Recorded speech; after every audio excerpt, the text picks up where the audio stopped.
A pleasant good evening and welcome to Antamarino Stadium on the campus of Gateway High School in Monroeville, Pennsylvania. As the Gateway Gators take on the Bethel Parks in a non-conference 5A WPIAL matchup. Adam Gusky, Vince Russo on the call up here in the booth. Down on the field, Rick McIntyre will have analysis from field level. Gateway 1-0 on the season, coming off of a 41-7 victory against Franklin Regional on this field a week ago.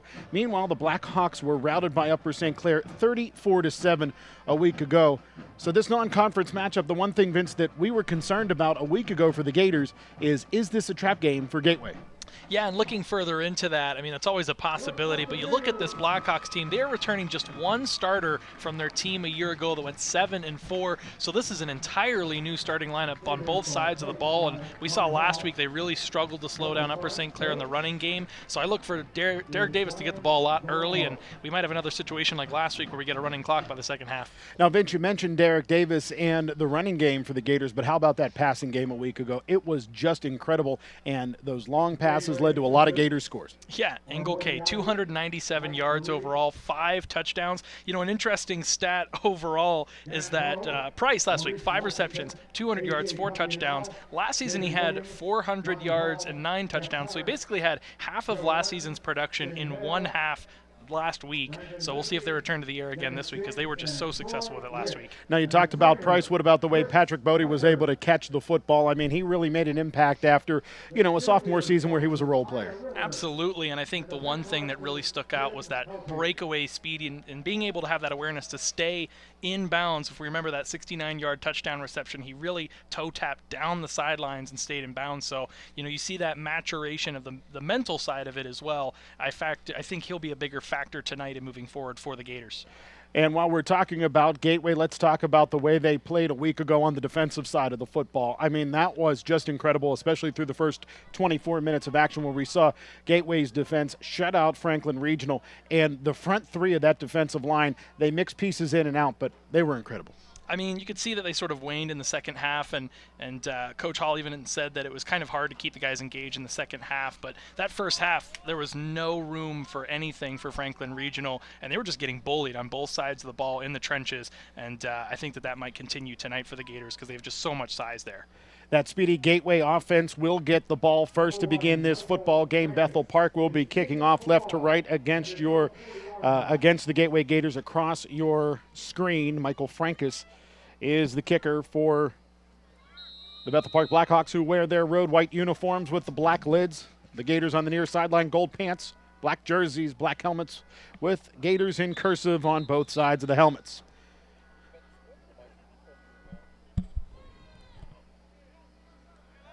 Ball fell off the tee, so we have a reset. And Frankus again gets the signal from our referee, Bill Heidkamp, and we are underway in Monroeville, PA. Surprise onside, but the Gators anticipating that one as Dallas Harper, the reserve quarterback, dives on top of the football near midfield. And while it may be a good idea to try to catch the Gators sleeping up front, if it doesn't work out, you put Gateway's offense near midfield. Yeah, they really don't need any more momentum. Like we talked about, 394 total yards of offense just a week ago, and now they basically get the ball at midfield, just 1 yard shy, and they get to go to work with just excellent field position. So Engel K in the shotgun, sidecar to his right-hand side is Derek Davis, motion man from left to right, and it is Shamar Price who will take the forward pitch going around that right end, stepping around a defender. He'll step on the sideline right around the 40-yard line. So that's enough for a first down, but there's a flag down from our referee down near the midfield stripe. I would have to believe that's going to be a hold against the Gators as they're already sort of marching back towards midfield. So this one will come back 10 yards from the spot of the foul, and we'll play first down again. So it is holding against the Gators, and that'll push them back 10 yards from the spot of the foul. The spot of the foul inside of Bethel Park territory at the 48-yard line, so that'll push the Gators back to their own 42, bringing up a first down and 17. And you can take another look there. It looks like the guilty culprit was Patrick Bodie trying to steal that outside. Two receivers to the short side right, one receiver to the near side left for the Gateway Gators. And this time Gateway's going to go to the air as Engelke sets up the screen, dumps it off for Davis. He had a blocker in front of him. That tackler got free, but Davis still able to sidestep the first white jersey and step out of bounds inside of Bethel Park territory at the 49-yard line. So a pickup of 9 on that play brings up 2nd down and 9 for the Gateway Gators. Or make it 2nd down and 8 for the Gateway Gators. An easy play call. Really great to get your quarterback in rhythm early. Just a nice dump off there. You get the ball into the hands of your best playmaker on offense, and now you have a second manageable situation upcoming. 2 receivers left, 1 to the short side right. Engelke off of play action, looks right, throws right, finds Bodie. Bodie with 3 white jerseys hanging on him, and finally he's brought down inside of Bethel Park's 25 at the 24-yard line. So 1st and 10 for Gateway, just 4 yards outside of the red zone. Yeah, and you see there's just a beautiful pitch and catch. Really nice ball. Put it right where it needed to be to hit the receiver in stride, Bodie. And when you've got an option that's 6'2", 183 pounds here at the high school level, that's a really big target. You see they're really hard to bring him down. Took 4 or 5 black helmets and white jerseys to get that done. 2 receivers to the short side right again. Wing to the left-hand side. Motion man feigns the pitch to that motion man, does Engelke. Throws it out to Davis coming out of the backfield, but the pass too high back there in coverage for the Bethel Park Blackhawks is Blake Strigel. Strigel couldn't pull that one in, and had he pulled it in, that could have been bad news for Gateway. It could have, yeah. That one floated a little bit as we take another look. Nice misdirection there, but just put a little too much on top of that one, and I think if there was a little more awareness there by the safety Straggle, he's able to pull that one in because it sort of just floated up there. So 2nd and 10 for Gateway with the ball at the Bethel Park 24, favoring the right hash. 2 receivers right, 1 to the near side left. Motion man from right to left. Engelke hands off. Davis stiff arms a Blackhawk, now tries to step to the near side left, somehow gets away from tacklers inside of the 10, diving towards the pylon, but they'll say he's out of bounds right near the 5-yard line, and a pickup of 19 yards for Derek Davis, and it's 1st and goal for the Gateway Gators. Davis just showing you exactly why he is so highly touted with over almost 3,300 career rushing yards, over 1,300 yards receiving. He has 64 total touchdowns on his career, and he's just so elusive, so strong. That combination makes him so hard to get to the ground, and a great job even by the blockers to keep up with that play and not give up on it. You saw some receivers come back around to lay some blocks to spring him there at the end. That's a nice gain. Engelke in the shotgun. Pulls it out of the belly of Davis and throws it into the end zone for a Gators touchdown to Jaden Hurt. And Gateway strikes early on a 5-yard touchdown pass from Engelke to Jaden Hurt. And the Gators up 6-0 with 10:49 to play in quarter number 1. Nice to see Hurt get on the board with his first touchdown reception of the season. Had 4 a year ago. And again, going to that slant route, so hard to contain if your receivers are big, fast, and strong. Again, 6'2", 205. Gateway has no shortage of size and speed.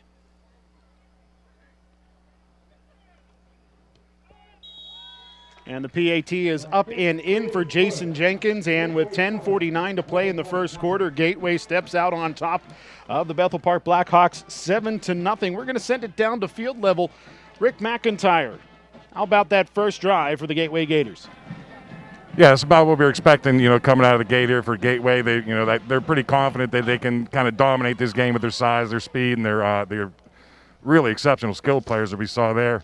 I got to add a good view of that run by Derek Davis, and they had 3 guys had him dead to rights on the sidelines, and in 2 steps he went from 0 to 60, got up the sidelines for another 20 yards. Just an amazing play. And Rick and Vince, what I think so remarkable about Derek Davis is that he's going to play defensive back at the next level. But you've got to think that at some point his college coach is going to see what he can do with the football, and he may continue to be a D-back, but he may start returning kicks as well. Yeah, a lot of versatility with Davis, and you show that it's more than just athletic ability. You see on that run there, that persistence and that vision to be able to, make a play on the fly when everything sort of breaks down. That's a really great characteristic to have on your football team, and I think any coach would be smart to utilize that talent. So the ball will be set on the right hash for Jason Jenkins, the senior kicker for the Gateway Gators. As Gateway on top 7-0 with 10:49 to go first quarter. Good to have you along with us on NFHS and the Trib Live High School Sports Network.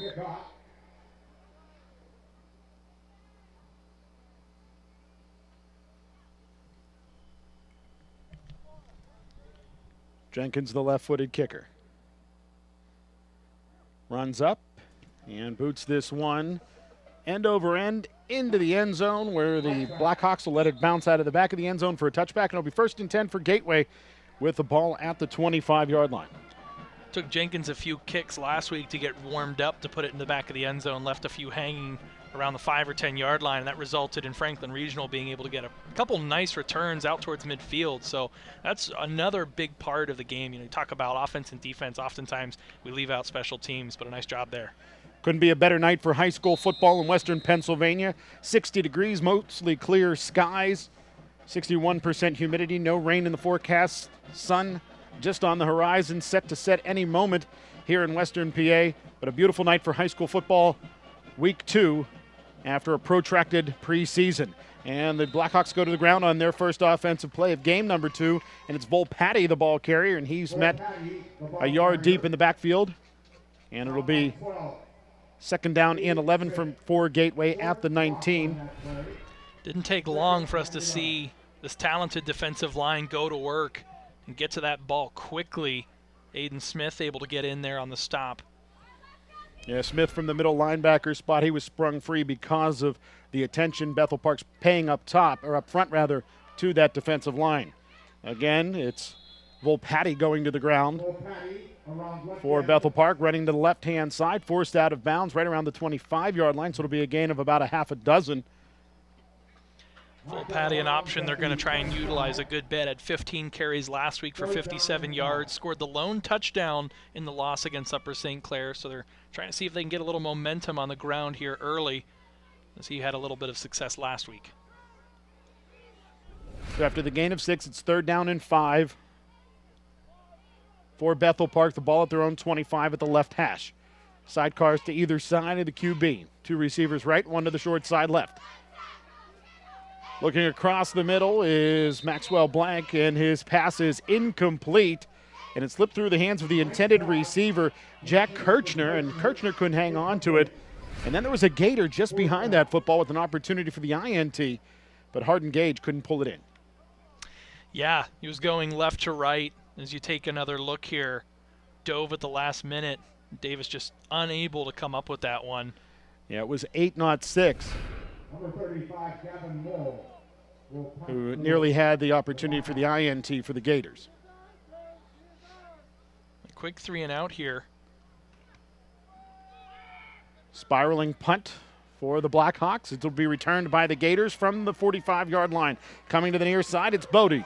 Bodie turning the corner. Finally shoved out of bounds from behind, but not till he gets to the 24-yard line. So a big return for Patrick Bodie, covering 30 yards, and it's 1st and 10 for Gateway inside of Bethel Park territory. Yeah, and what I was going to bring up before the kick was that Bodie had a little trouble last week corralling the ball, lost it a few times, fumbled it away once, but this week he's able to catch it, make a decision quickly, and get up the field. So good job by him making a few adjustments from week 1 to week 2, and big gain there sets them up basically in the red zone almost.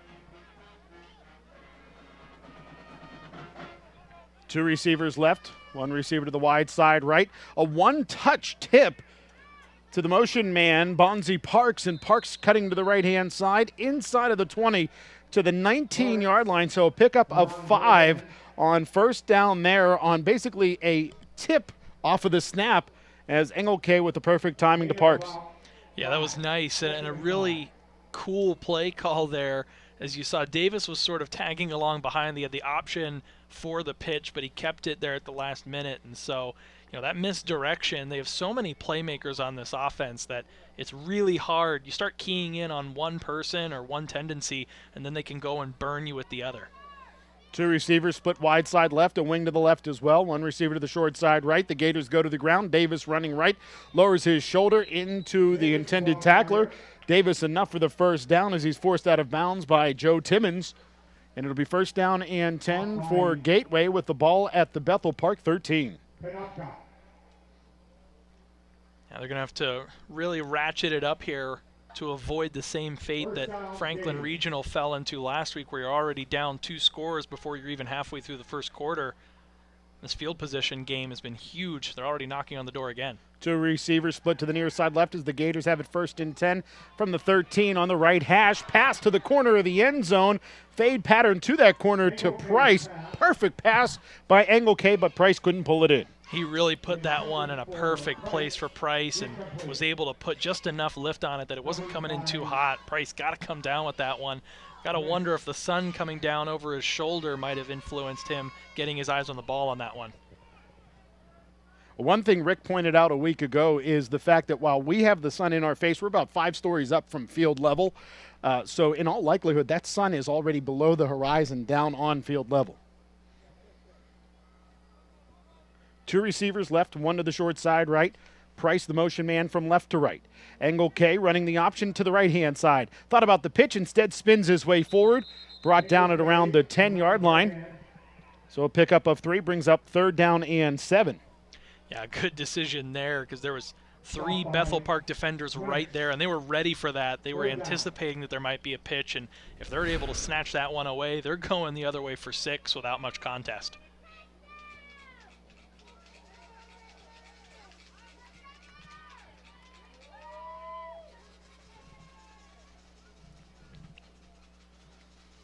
So 3rd down and 7 for Gateway with the ball at the right hash at the 10-yard line. 2 receivers left, 1 to the far boundary right. Engelke off of play action, looks left, finds Price. Price trying to sidestep tacklers, but a wave of white jerseys brings him down as he gets to the 6-yard line. And will we see the first field goal for Gateway this season? It looks like we will. Complete to number 9. They're bringing Jenkins out for what is essentially a little longer than a PAT. And a good hold there by Bethel Park to force this field goal attempt after Gateway started at the 23-yard line on this drive. Will try the field goal.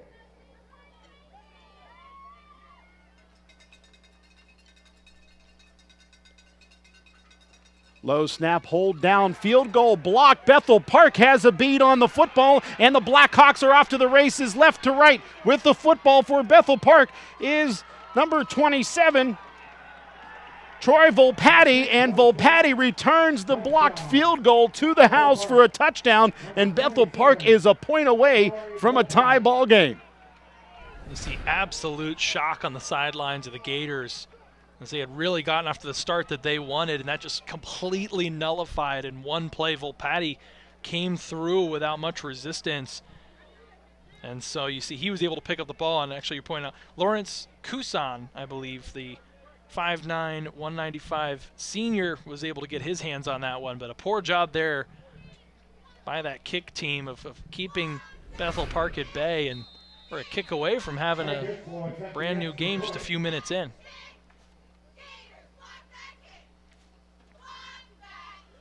So the PAT is up and inside of the left upright for Michael Frankus, and all of a sudden we've got ourselves a tie football game after the Gators drive stalls inside of the 10-yard line. The field goal unit comes out. The field goal blocked by Kusan, and the scoop and score by Troy Volpatti, and we've got ourselves a tie ball game here in quarter number 1 with 7:21 to play. And so we have ourselves a game thus far. And so and these are two teams that met last season in the quarterfinals of the 5A playoffs. Gateway was able to eke that one out on their way to a WPIAL championship, 17-13. Before that, you've got to go all the way back to 2008 for the last time these two teams matched up. That was in the 4A title game at Heinz Field. The Blackhawks actually won that one 10-6. And so these teams have a history of playing some pretty competitive games against each other whenever summer turns to fall. Well, certainly a surprise here in the early goings as the Gators drive stalled there and it led to points. And if you're the Gators, you were doing so many things well, you've got to just try and compartmentalize this, brush it off, and understand that your offense gets the ball back here and another chance to make some hay down the field. They're going to go with another short kick, a fair catch there. Blackhawks really trying to throw the Gators off and keep the ball out of the hands of their deep playmakers back towards the end zone. Luckily, Hardin Gage was able to corral that one. Number 6, Hardin Gage. That'll set Gateway up first down and 10 with the ball at their own 33-yard line. So the Gators' drives thus far today have started at their own 49, the Bethel Park 24, and now at their own 33-yard line. Yeah, field possession-wise, they've done a good job. They had a nice punt return that helped set them up for that last possession. Now they just have to go to work and execute. But if you're Bethel Park, you probably feel pretty good about pinning them at the 33 as opposed to having someone like Davis get the ball at the 10 and have an opportunity to do some damage. Angle K goes to the air on first down and finds the H-back, Diego Bledsoe, near midfield. He found a soft spot behind defenders, and the big fella caught the football and was brought down near midfield. A good job by Bledsoe while corralling that one to take a hit from behind and secure the ball as he went to the ground. And again, another nice ball across the middle from Angle K. You know, having a quarterback like that here at the high school level allows you to do so much more offensively and keep those defenses confused. That was a really nice throw. And a very well-designed play because Bledsoe came from the right wing, cut up through the middle, kind of like he was coming in motion, and then found his way behind the linebackers to catch that football for a 17-yard gain and a Gators first down. Angle K again to the air, looks to the right-hand side. He will find Jaden Hurt. Hurt picked up a couple of yards and then trotted back towards the 50-yard line. They'll say a gain of 2 ultimately on the play as they'll spot it inside of Blackhawks territory now at the 49. So a gain of 1 brings up second down and 9. Yeah, really good job there of open field tackling by the Blackhawks and driving that play backwards. With these Gators, you know, they go a lot to the flats because they know they have a great likelihood of getting a lot of yards after catch with the, you know, just talent that they have on the offensive side of the ball. But looks like Jason Mensch there, the 6'1 senior, able to make a nice tackle. Price motions from left to right. Angle K will toss it to that motion man, Price. Price has a blocker out in front of him, splits defenders. He's off to the races inside of the 30, finally dragged down by the shoulder pads inside of the 30 at the 29-yard line as Jacob Ackerman makes the tackle. And he saved a touchdown there.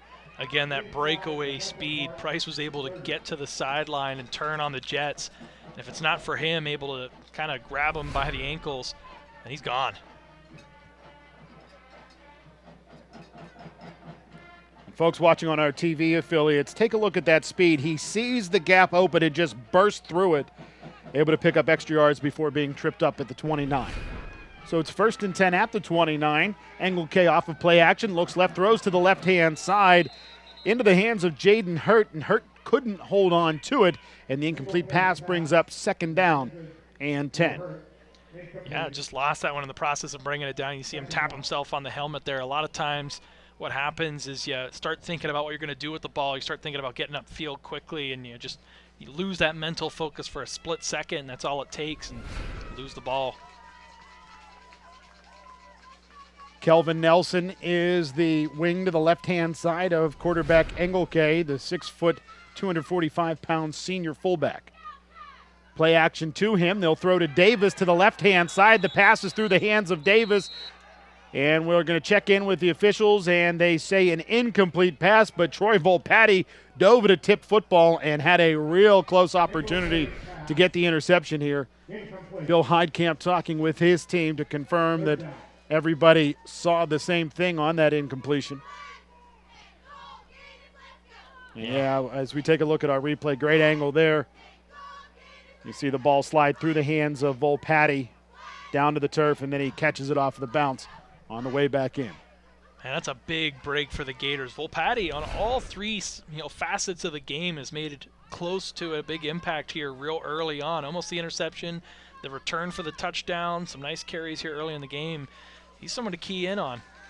Angle K rolling left on third down and 9, throws it hard to Jaden Hurt, and Hurt catches it in traffic and has enough for a Gateway first down, a fresh set of downs for the Gators at the 17-yard line.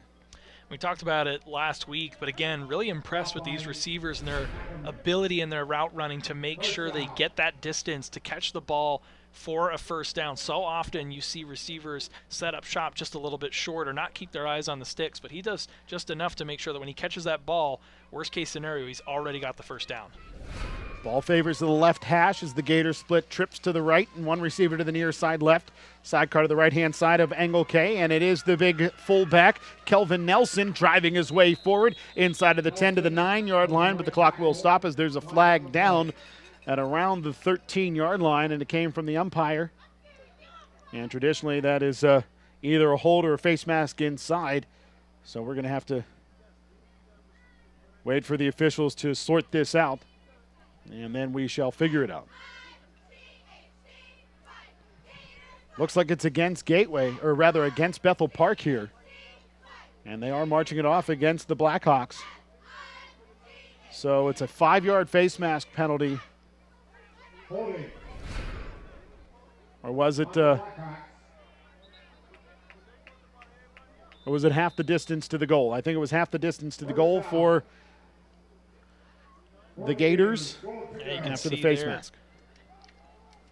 You can see there that was Gavin Mole, a sophomore. You've got so many new starters in for the Blackhawks. So far they've done a good job. You haven't really seen any penalties against them thus far, but sloppy there. Angle K is going to hand off. It's Davis this time running to the left-hand side. Nobody's going to touch him as he saunters into the end zone for a 7-yard Gateway touchdown, and the Gators reclaim the lead 13-7.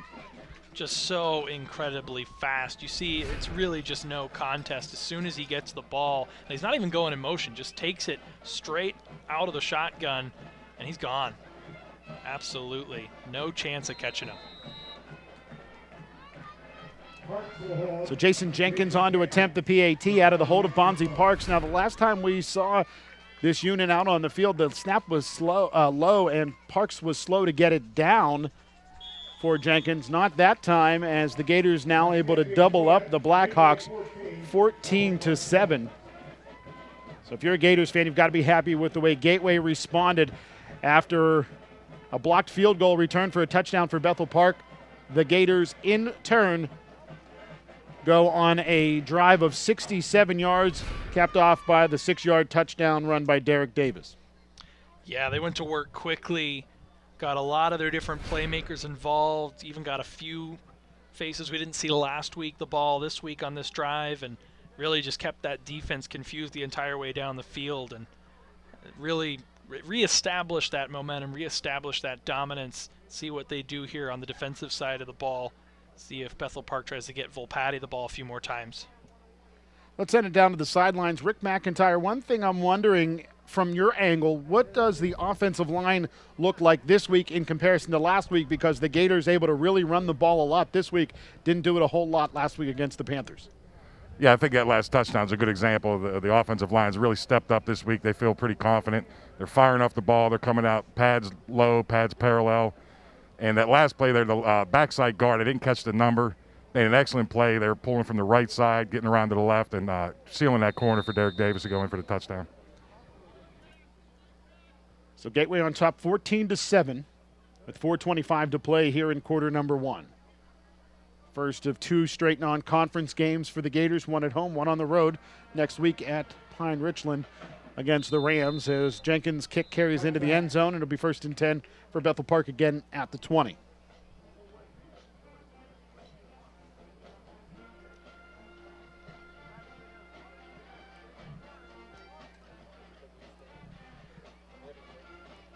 Time to take a look at the standings in the Big East Conference. Woodland Hills, Gateway, and Penn Trafford all at 1-0 and 1-0 in conference play, with the Wolverines getting the victory over Connellsville last week. Gateway with the victory over Franklin Regional, and Penn Trafford getting the win as well over the Latrobe Wildcats. Meanwhile, Latrobe, Franklin Regional, and Connellsville all 0-1 after the aforementioned losses. Power pistol favoring the left-hand side as the Gators go to the ground. The motion man coming from right to left is Jason Nutridge, and Nutridge has nowhere to go as he's met right near the line of scrimmage. And it'll be no gain and 2nd down and 10. Yeah, I think one of the surprising results from last week, not necessarily in who won, but the final score, Woodland Hills winning 60-20. That was a team that really struggled last season to find consistency. They finally are able to have all their playmakers healthy and on the field, and showed. And they have a big matchup with Penn Hills tonight. We'll try and keep you posted on that, but that one should be a really big game within 5A. 2 receivers left, 2 to the near side right. Breaking on the football, INT for the Gateway Gators. With the interception for Gateway, Bonzi Parks, and he'll finally be dragged down by a host of white jerseys, but the Gators are set up just 3 yards shy of the red zone with the interception by Bonzi Parks, the 6'1 senior. Yeah, that one was just completely, you see the vision of the quarterback. He read that with his eyes the entire way, and Parks made a really nice break on the ball. And from there, it took a long time to get him to the ground. He was trying to muscle his way into the red zone there, but just a beautiful read and a beautiful break on the ball there by Parks. So the Gators going to go straight from the sideline to the line of scrimmage as they talk things over with head coach Don Hall.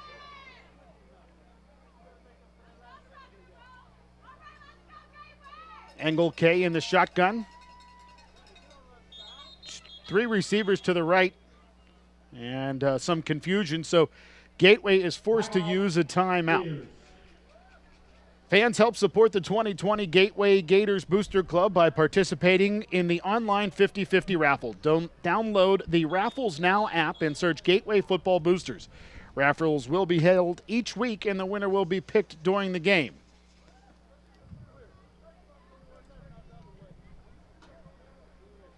So again, Gateway on the road next week against Pine Richland. A 1 versus 2 matchup if everything holds true as it is today in 5A.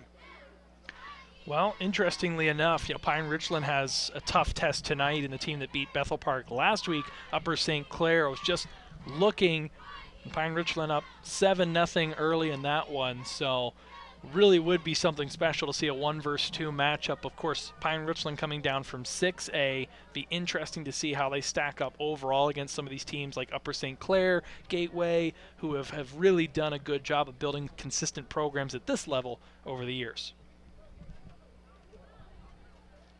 So after the interception, Gateway was forced to use a timeout as their personnel didn't line up correctly.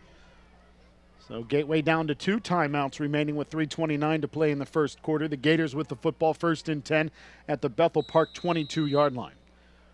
2 receivers left, trips to the right, empty set for Engel K. Claps his hands, catches the snap, looks right, hesitates, pumps. Now he's going to tuck and run. Tosses it forward. Instead, he was still behind the line of scrimmage when he found Shane Thrift, who steps out of bounds close to that first down flag. That was really a neat play. If I saw that correctly, he brought the ball down after the pump fake with his right hand, had it in his left hand, and sort of just shoveled that with his off hand there at the last moment. Just a really athletic play. Yeah, pickup of 8 on that shovel pass. Is taking a look at the replay here. We see the tuck, and then it was a right-handed shovel pass to Shane Thrift. But really a heady play by Engel K, and good job by Thrift to stay cognizant and stay alive during the play. Absolutely, being able to just continue to be innovative on offense and keep that play alive shows not giving up on the play. Just awesome stuff there. False start against Gateway. That's going to cost them 5 yards. So instead of 2nd down and 2, it's 2nd down and 7 with 3:21 to play. First quarter. Gateway 14, Bethel Park 7. But expanding on that, I mean, just having a quarterback that doesn't give up on the play and is always looking to try and find the open man, and having that vision and being able to make those things happen, again, just opens up so much and makes the defense have to key in on so many different things. Just such a talented offense here for the Gators. Trips right, 1 receiver left, sidecar to the right-hand side of Engel K. Davis bouncing left, cutting his way forward inside of the 15. They'll mark him down at the 11-yard line. So that's enough for a Gateway first down on the pickup of 8 yards. And it's 1st and 10 for Gateway with the ball at the 11. So they have 1 more first down they can pick up before crossing the goal line. A nice cut there by Davis, right on a dime. Able to cut that one forward again. Bethel Park needs 3 black helmets there to try and bring Davis to the ground. Just so physical. Trips right, 1 receiver to the near side left. Sidecar to the right-hand side of Engel K is Nelson. Play action to Nelson. Engel K pressured, and he will be wrapped and sacked by Jason Mensch. Stopped by Mensch. Loss of 5 on that play, back to the 16-yard line, and that'll bring up 2nd down and 15 after the sack on the safety blitz by Jason Mensch. Yeah, I didn't even see that one coming. A good job to keep that ball wrapped up. So many times a quarterback gets hit from behind. You see that ball get stripped loose, which, you know, don't want another turnover here. Gators with sidecars to either side, 2 receivers right, 1 to the near side left. Engel K off of play action has a receiver wide open at the goal line, and 1 step into the end zone for Shane Thrift. And the Gateway Gators step out on top 20-7 on the touchdown pass from Engel K to Thrift. Second of the night, Thrift his first touchdown. And these receivers have done such a great job of just finding separation. Anytime there's zone, finding that soft spot, as we've talked about. And for Engel K, it's just been as easy as pitch and catch a lot of times. Jenkins on to attempt the PAT to extend the Gators' lead to 14. Good snap this time, the hold down, but a flag down as well. Flag on the play. Well, after a week ago where we didn't see a whole heck of a lot of flags, Bill Heidkamp and his crew have been busy. And a false start against Gateway is going to cost them 5 yards and add 5 yards on to Jason Jenkins' PAT attempt. And those self-inflicting wounds are so frustrating, especially for a coaching staff. Your team is doing so many things right. They're doing so many things well, but you're just keeping that door propped open just a little bit when you have those little mistakes that make things like this, the PAT, a lot harder. Good snap, hold down, kick up for Jenkins, and that PAT is good. And with 2:03 to play in quarter number 1, Gateway extends their lead to 21-7 over the Bethel Park Blackhawks. It's got to feel good for Engel K, who had a wrist injury last year that kept him off of the field for much of the year. 7 passing touchdowns here in the first 6 quarters, or 5 quarters even. We haven't even gotten to the second yet of play. What a great way to start the year. Take another look at the kick there. No doubt about that one. Jenkins has quite the boot, as we've seen on the kickoffs. And, you know, having that depth there and having a kicker that can do stuff like that is, you know, when you play the tougher teams, you have a Pine Richland next week, you never know what that game's going to come down to. So knowing that you've got someone that can be reliable at the kicker position, that's a really big advantage to have at the high school level. Now, one thing you have to remember when you're talking about the kicking game is it's 3 parts. It's the snap, it's the hold, and it's the kick. So we've seen Jenkins be able to split the uprights. We've seen a couple of times, though, where Bonzi Parks has had some trouble with snaps. He's gotten it down on the PATs thus far this season, but a errant snap to Bonzi Parks led to 7 points for Bethel Park that tied this game earlier in this first quarter after a blocked field goal. That's a good point. It really does all have to work together, just as the 3 facets of the game, offense, defense, special teams, have to work together. And so, yeah, if the ball doesn't get to the kicker the right way, not much he can do about it. Jenkins again sets the ball on the right hash, and left-footed kicker boots this one deep, end over end, and again into the end zone where it'll be a touchback. And again, Bethel Park will start at their own 20-yard line.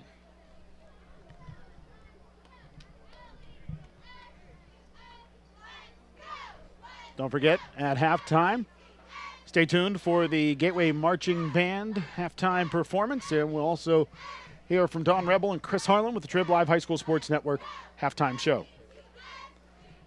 Looking forward for Gateway after a win last week against Franklin Regional, playing Bethel Park this week. We've talked about it next week at Pine Richland. Then they finish up the season in conference play at Latrobe, at home against Penn Trafford on homecoming, then at Woodland Hills and at Connellsville to finish up the regular season. Bethel Park goes to the ground on first down, and up the middle it will go. The big fullback, Gavin Mole, 6'1", 222-pound sophomore, the ball carrier there.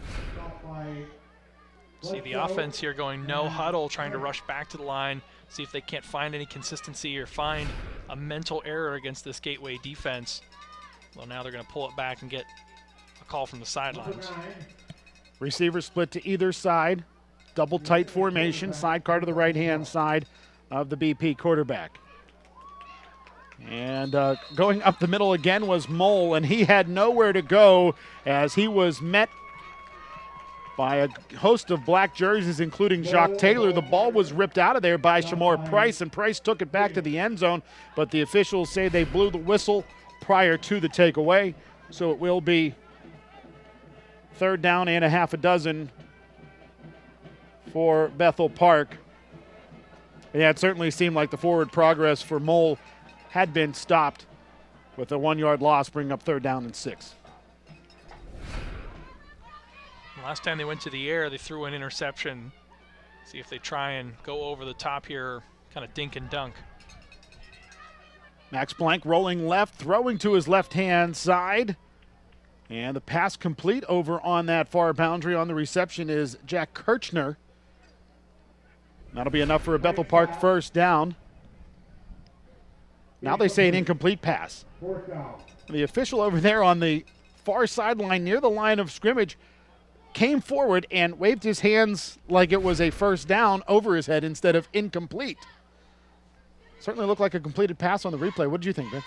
It did. It looked like he was able to get his. I was looking to see if he took it all the way to the ground, and it really looked like he did. I guess the question is, was his foot in bounds, or did his knee touch out of bounds first? You see he's right there along the boundary. My thought is maybe his knee touched the white before his foot was in bounds. It's possible the back judge saw something that the forward official did not, as this a short punt will be covered up by Bethel Park at around the 42-yard line by Nathaniel Kadosh Harris.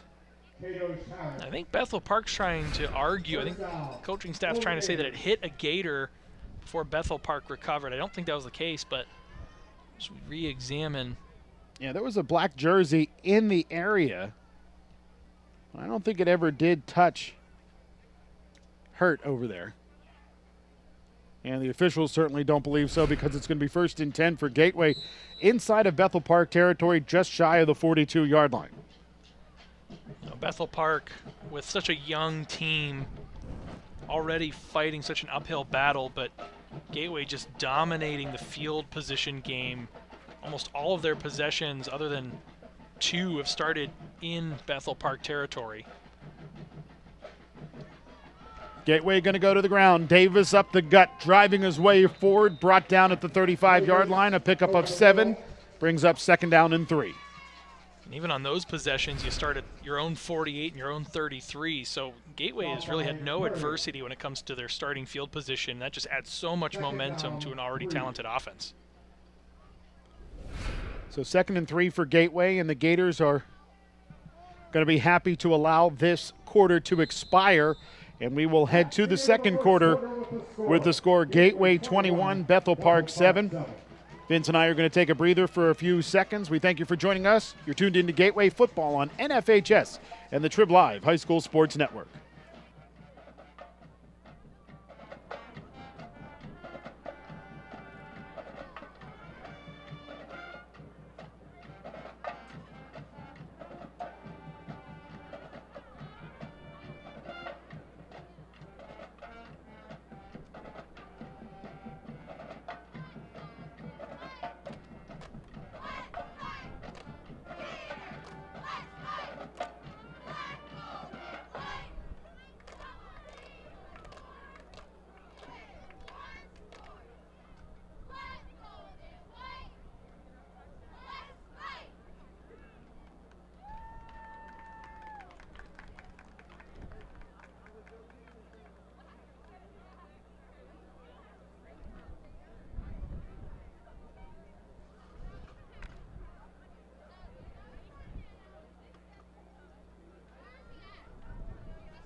Set to begin quarter number 2. Gateway with the football on top of Bethel Park, 21-7. It's 2nd down and 3 for the Gators with the football at the 35-yard line. The line to gain is the 32 as Gateway goes left to right across your computer screen. Throwing right, pass complete to Bodie. Bodie trying to wrestle his way free, but will be brought down after a Gateway 1st down inside of the 20 at the 16-yard line. Great catch by Bodie. He couldn't get free from Kirchner, but it's still 1st and 10 for the Gators inside of the red zone.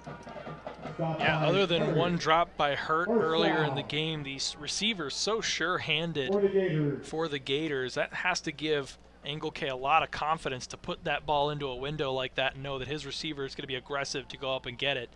They've done a great job with that thus far through the first 2 games.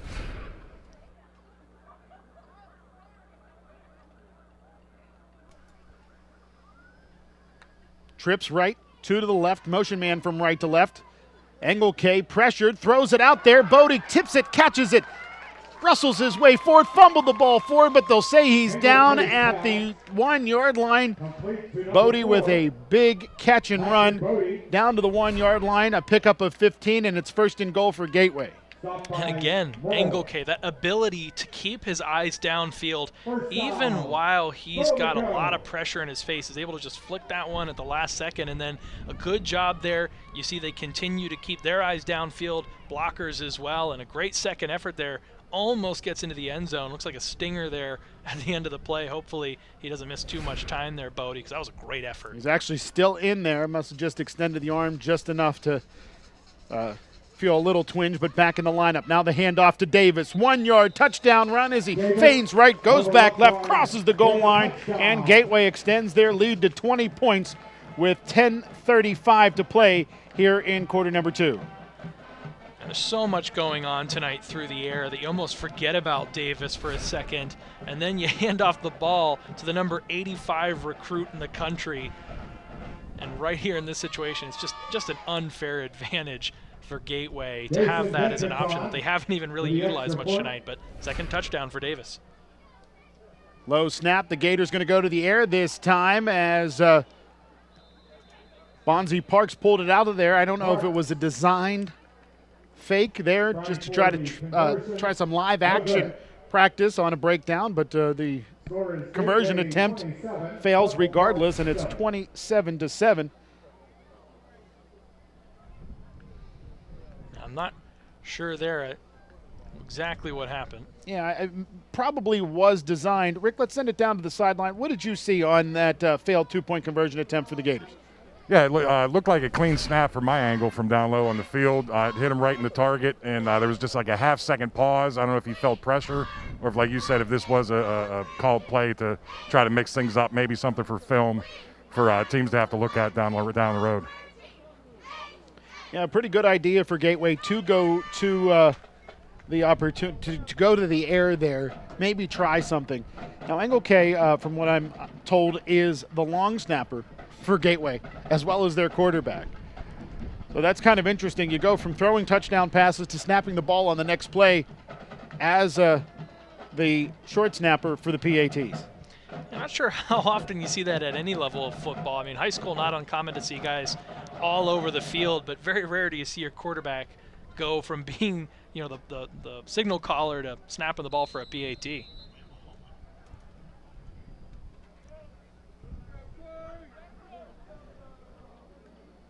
So Gateway on top by 20, 27-7 with 10:34 to play, as this ball will bounce in the green at around the 5-yard line. Then will it go out of bounds? The kick goes out of bounds after Oh my. Okay, did a Bethel Park player touch the football? And now the officials are talking things over, because you see the ball bounce and then you see it touched by Blake Strigel. If he touches the football and he's in bounds, if he touches it while he's in bounds, it's it's Gateway, or it's Bethel Park's football at around the 2-yard line. If he's completely out of bounds, then the kick is out of bounds, and it will be Bethel Park's ball at the 35. So Bill Heidkamp, after getting word from his officials, comes over, gives some information to Don Hall, and it will be the receiver touching the ball while out of bounds. So basically the ball is out of bounds at that point. A big break there for Bethel Park, because if he's in bounds and touches that, they have to start operating on offense out of the shadow of their own goal line. The kick went out of bounds.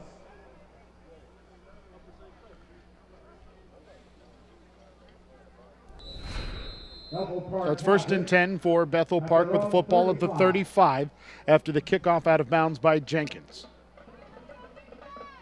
Wing right, sidecar left. That wing now crabs from right to left.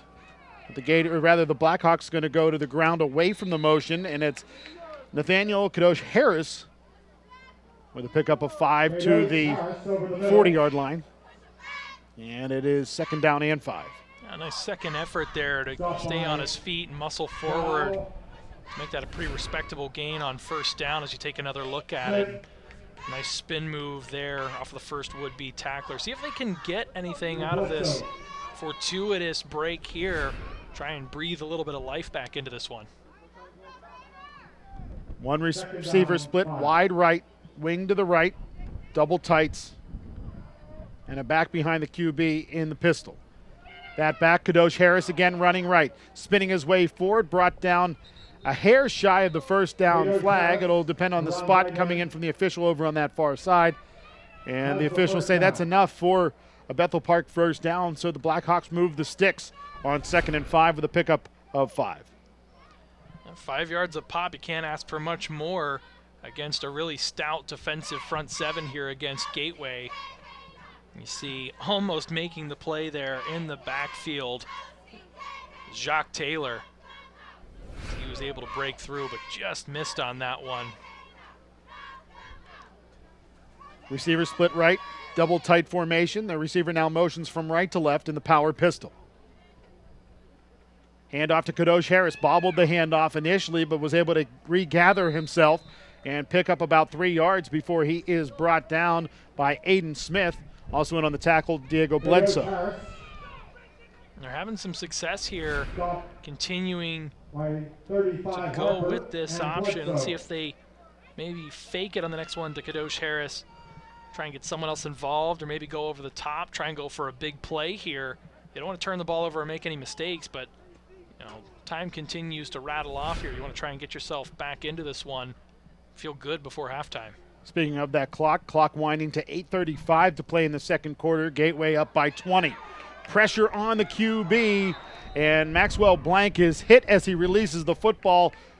Gators over there with an opportunity for the INT. I think it was Bonzi Parks who leaped up and had his hands on the football, but the incomplete pass brings up 3rd down and 7.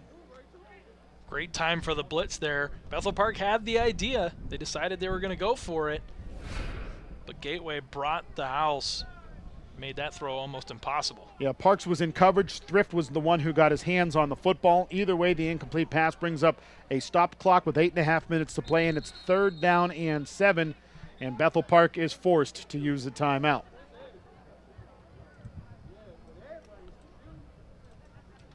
Timeout, Bethel Park. Again, fans, help support the 2020 Gateway Gators by participating in the online 50/50 raffle. Download the Raffles Now app and search Gateway Football Boosters. Raffles will be held each week, and the winner will be picked during the game. Just a beautiful night here in Western Pennsylvania for high school football. A sliver of a moon in a clear sky. Let's talk about the Bethel Park Blackhawks schedule. A week ago, a 34-7 loss to the Upper St. Clair Panthers. This week on the road here in Monroeville at Gateway. Then another game against a Big East opponent. They host Franklin Regional next week. Then they finish up their schedule in conference at West Allegheny, at home against South Fayette, then at Peters Township, and versus Moon Area. So a very tough schedule for Bethel Park with games against West Allegheny, Peters Township, who was in the WPIAL finals a season ago, and don't forget about South Fayette, who moved up from 4A to 5A and is a very formidable opponent, found themselves in the top 5 a week ago.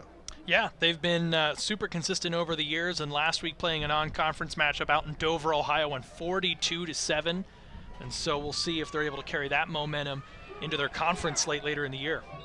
Incomplete pass on 3rd down and 7 as a lot of pressure applied on the quarterback. Incomplete. So Blank's pass intended for Aiden Curry is incomplete. Covered by. And that brings up 4th down and 7. You just get the feeling at times that when this defensive line is really keyed in, that there's not really too many offensive lines that are going to be able to hold them back for very long with the amount of size and speed that they have down there.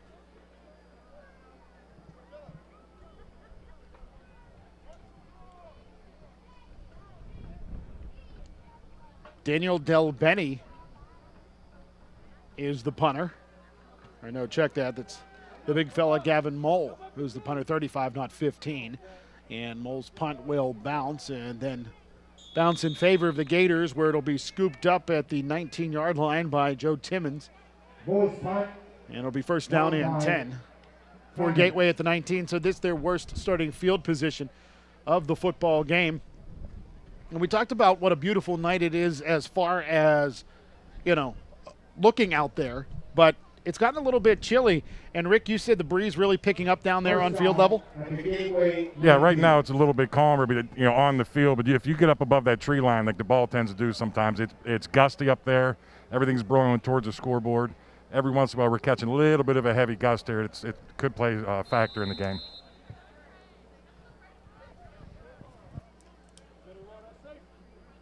Two receivers left, two to the near side right as well.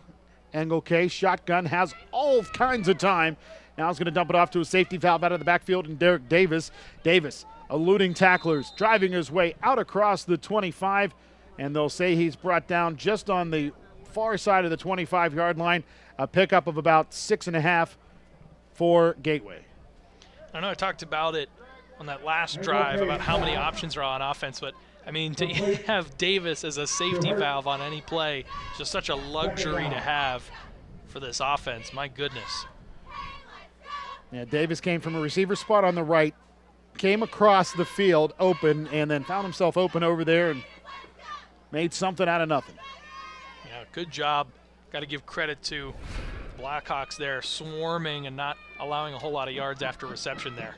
Gateway going to go to the air again. Bodie on a hitch and go, sprung free, but he got hung up just long enough by Bethel Park's Jack Kirchner to force the incomplete pass. Now, the contact certainly wasn't anything that warranted a flag, but there was just enough there to break up the timing between Bodie and Engelke. Yeah, absolutely. A heads-up play, but more than anything, it looked like a little bit of just incidental contact. And a great ball there by Engelke, but just a little too much on it, as you see that contact there. If he gets away, that one's probably right on the money. So, very nearly a big splash play for the Gators.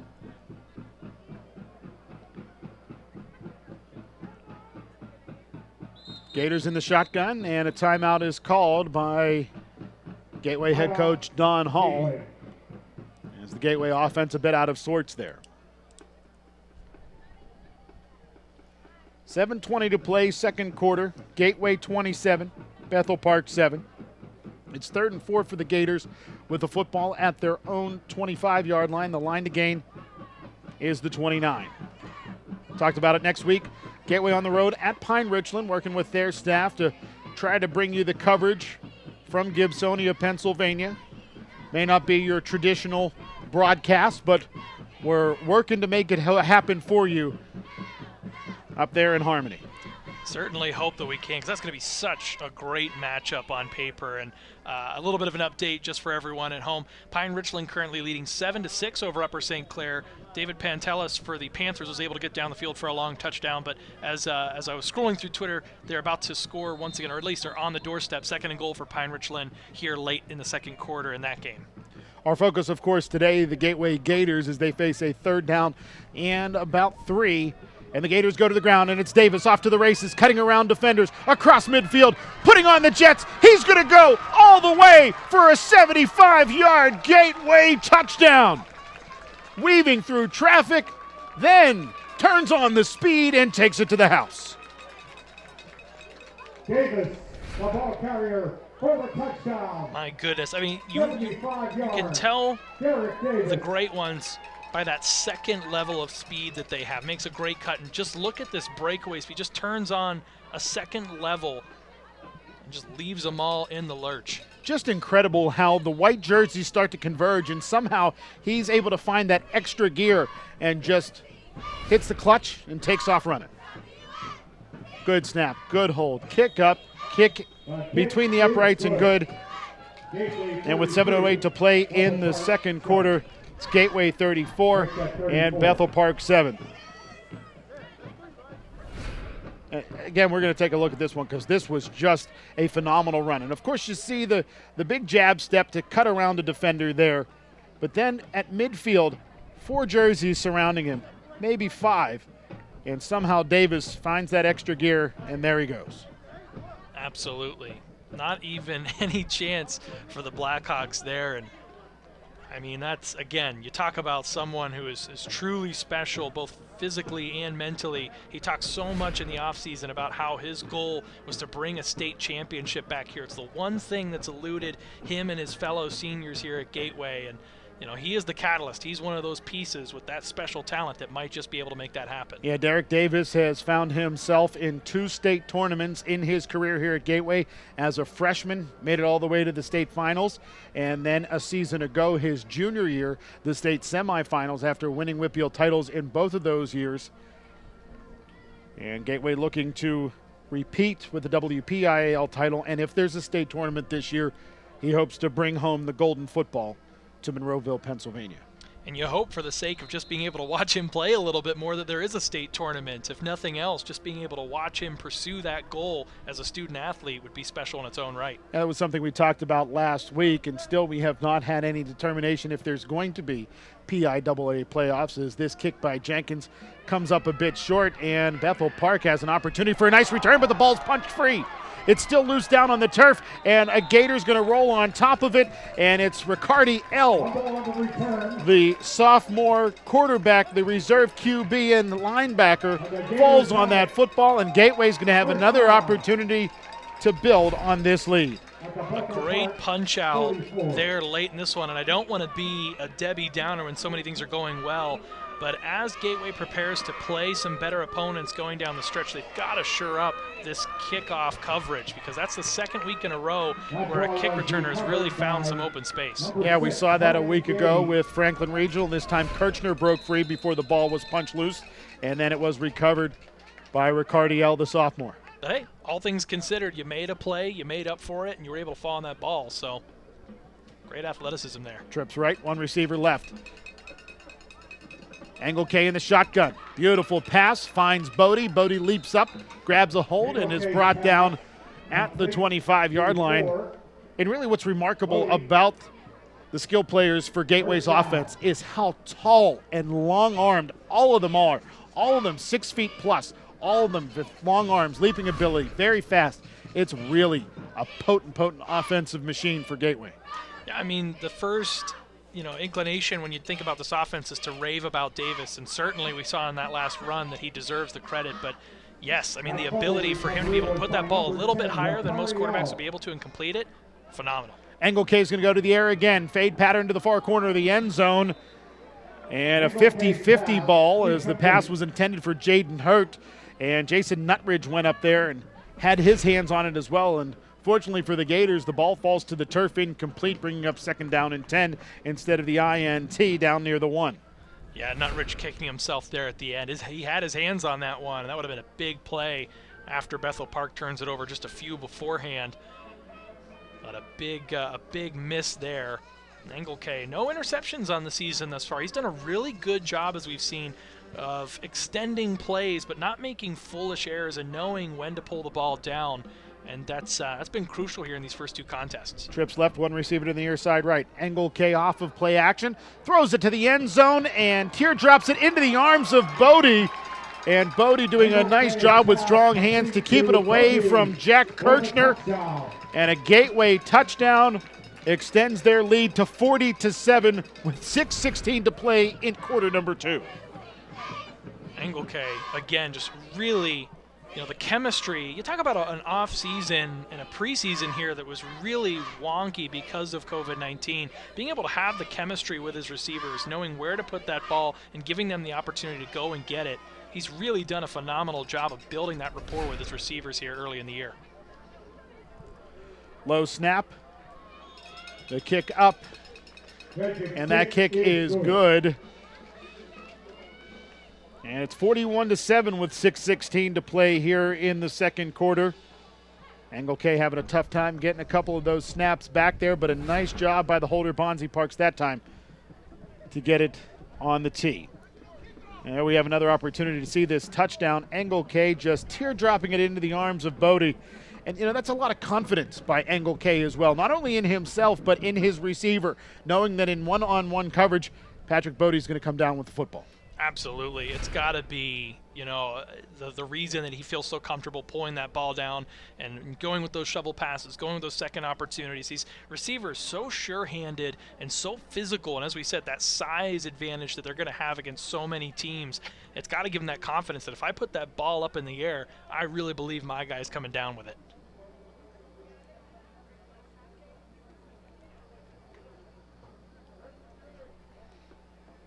Angle K talking with Gateway's offensive coordinator. As we've seen the run and the pass tonight from the Gateway Gators. It was a lot of passing attack a week ago. The Gators have mixed it up some this week. We've seen Derek Davis have his share of carries.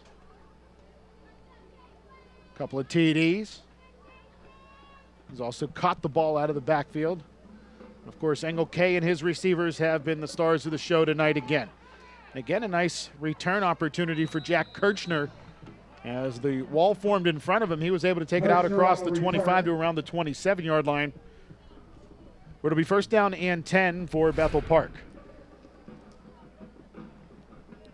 Still a decent amount of time left in this half. 6 minutes, 11 seconds. See if Bethel Park, they had a little bit of success going to the ground in that last drive. They were able to get Kadosh Harris the ball a few times, and he was able to rip off about 5 yards of pops. We'll see if they go back his way here on this drive. Ladies and gentlemen, don't forget to First and 10 for Bethel Park. get ready for Ball at the 27. show at halftime. Ball near the middle of the field. Blackhawks split two receivers to the near side left with a double tight end formation and a sidecar to the right-hand side of the quarterback, Maxwell Blank. Looked like the tight end on the right of the formation moved early, though. That'll be a false start against Bethel Park, and that'll back them up 5 yards. Penalty against Bethel Park. Illegal procedure. Made a decent amount of laundry on the field in the first quarter. The second quarter has been pretty clean between both of these teams. And again, you have to be impressed. I mean, obviously it's always a showing of good coaching and discipline on the field, but especially with a very shortened preseason, to see that these teams have been pretty good about not drawing a lot of penalties. It's pretty impressive. Motion man from right to left for Bethel Park, but they'll go away from the motion on the ground. The ball carrier, Troy Volpatti, who has the lone score today for Bethel Park, picks up maybe a yard, bring up second down and 4. Stopped by Bledsoe. Bledsoe in on the tackle. Aiden Smith also involved for the Gateway Gators. I tell you, Adam, it's so tough because as we've seen, this front seven just so incredibly hard to run against. There's really no avenues that they're not filling up. But then if you want to try and drop back and go to the air, those same receivers that we talked about on the offensive side of the ball are hawking on the other end as defensive backs, and they're just so big. They take up so much space out there. Again, double tights, two receivers split left. And the Blackhawks look to go to the air, but Maxwell Blank not on the same page with his intended receiver, Joe Timmons, over on that far sideline. And that incomplete pass will bring up third down and about 14 for Bethel Park from their own 23-yard line. And so expanding on that, at the end of the day, there's no weaknesses on this Gateway defense. There's no single spot that you look at and say, we can exploit this matchup. We can do things here that tilt in our favor. Top to bottom, this defense, which was so good last year, only allowing opponents to about 14 points a game, has just been completely smothering in their first two matchups this season so far. Bethel Park takes a timeout with 5:26 to play in the second quarter. Blackhawks want to talk things over on third down and 14. Send it down to the sideline. Rick McIntyre, what's the atmosphere like down there? How's the Gateway bench still involved in the football game, even though right now they're holding this commanding lead? Yeah, absolutely. That's one of the things I've been most impressed with Coach Hall and his tenure here at Gateway is how he manages his sidelines. I can tell you right now, I can walk up and down the sideline, ask any kid what the down and distance is, and I'm confident they're going to know. Well, that's very, impressive with the way we see this Gateway sideline run, even from up here, and you've had the opportunity a couple times to be down on that Gateway sideline, see what it's like, see how the kids are remaining engaged throughout the football game. Even last week in the second half when things started to get away from Franklin Regional, Gateway's sideline remained engaged.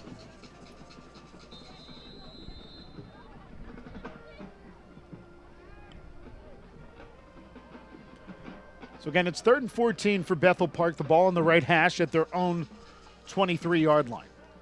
Bethel Park splits 3 receivers to the near side left and 1 to the far boundary right. Blackhawks go to the air, and they're going to say an incomplete forward pass. The pass was intended for Troy Volpatti to the near side left. Jacques Taylor was all over that one, as he would have had an opportunity to bring Volpatti down in the backfield had Volpatti caught that football, but instead the incomplete pass will bring up 4th down and 14, and the punt unit's going to be forced to come on for Bethel Park. Now they've tried to get the ball into Volpatti's hands. Of course, he scored the lone touchdown now in both weeks for Bethel Park. Had a rushing touchdown last week, was able to return that block kick tonight, but they've just not had opportunities to get him into open space against this Gateway defense, and because of that, they've just gotten no traction going on the offensive side of the ball. Gavin Mole, snap high, he'll step to his right, gets it away. Looked like Bledsoe had an opportunity to get a hand on it, and if he didn't get a hand on it, at least he threw the concentration of Mole off, and he punts that one out of bounds, and the official, the back judge on that far side, keeps marching forward and finally spots the ball at the 35, where it'll be 1st and 10 for Gateway, just 35 yards from pay dirt. Yeah, he absolutely sped up that internal clock running towards the punter there and really altered how that kick was going to get off. And so now Gateway once again, how many times have we talked about it? They get the ball in opponent's territory to start, already up by a large margin in this one, and they have a chance to get to the running clock before halftime for a 2nd week in a row here.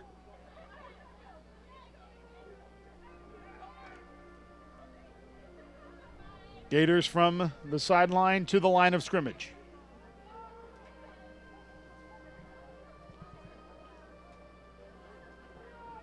Two receivers right and a wing to the right of the formation for Gateway.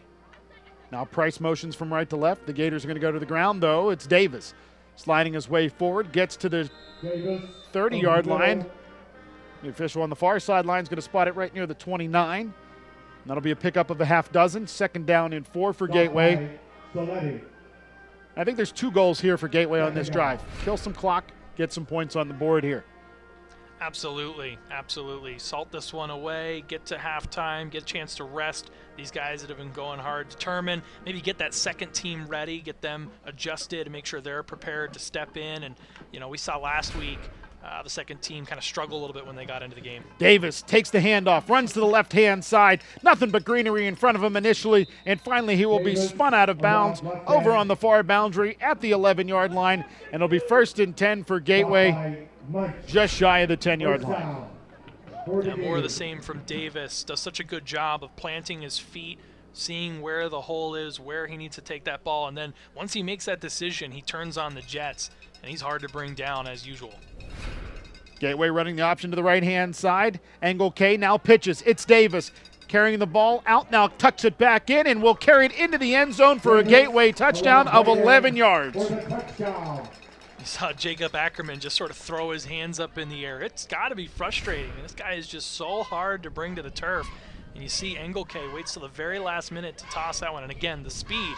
Both of those guys there for Bethel Park seem to have some sort of an angle, but it just doesn't matter when Davis is just that fast.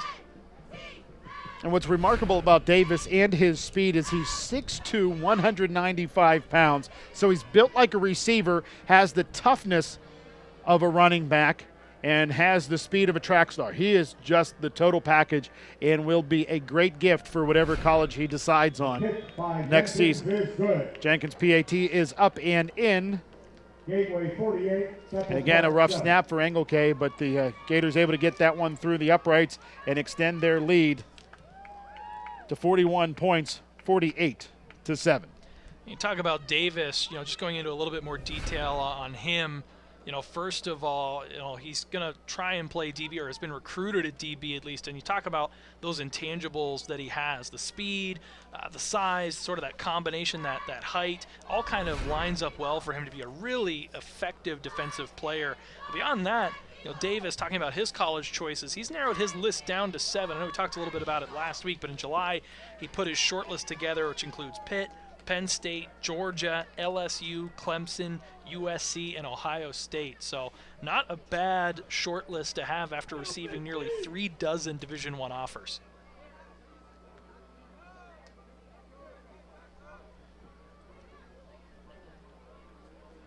This has just been an incredible run of years for Gateway. Talent-laden, lots of depth, and years ago it was young talent. Now it's experienced talent. You look across, these playmakers, these names that we're calling out, all these juniors, seniors, even Engelke stepping in as a first-year starter. He's still an upperclassman and has been in the program, and that consistency really pays off. And we've seen it here for sure in these first 2 weeks.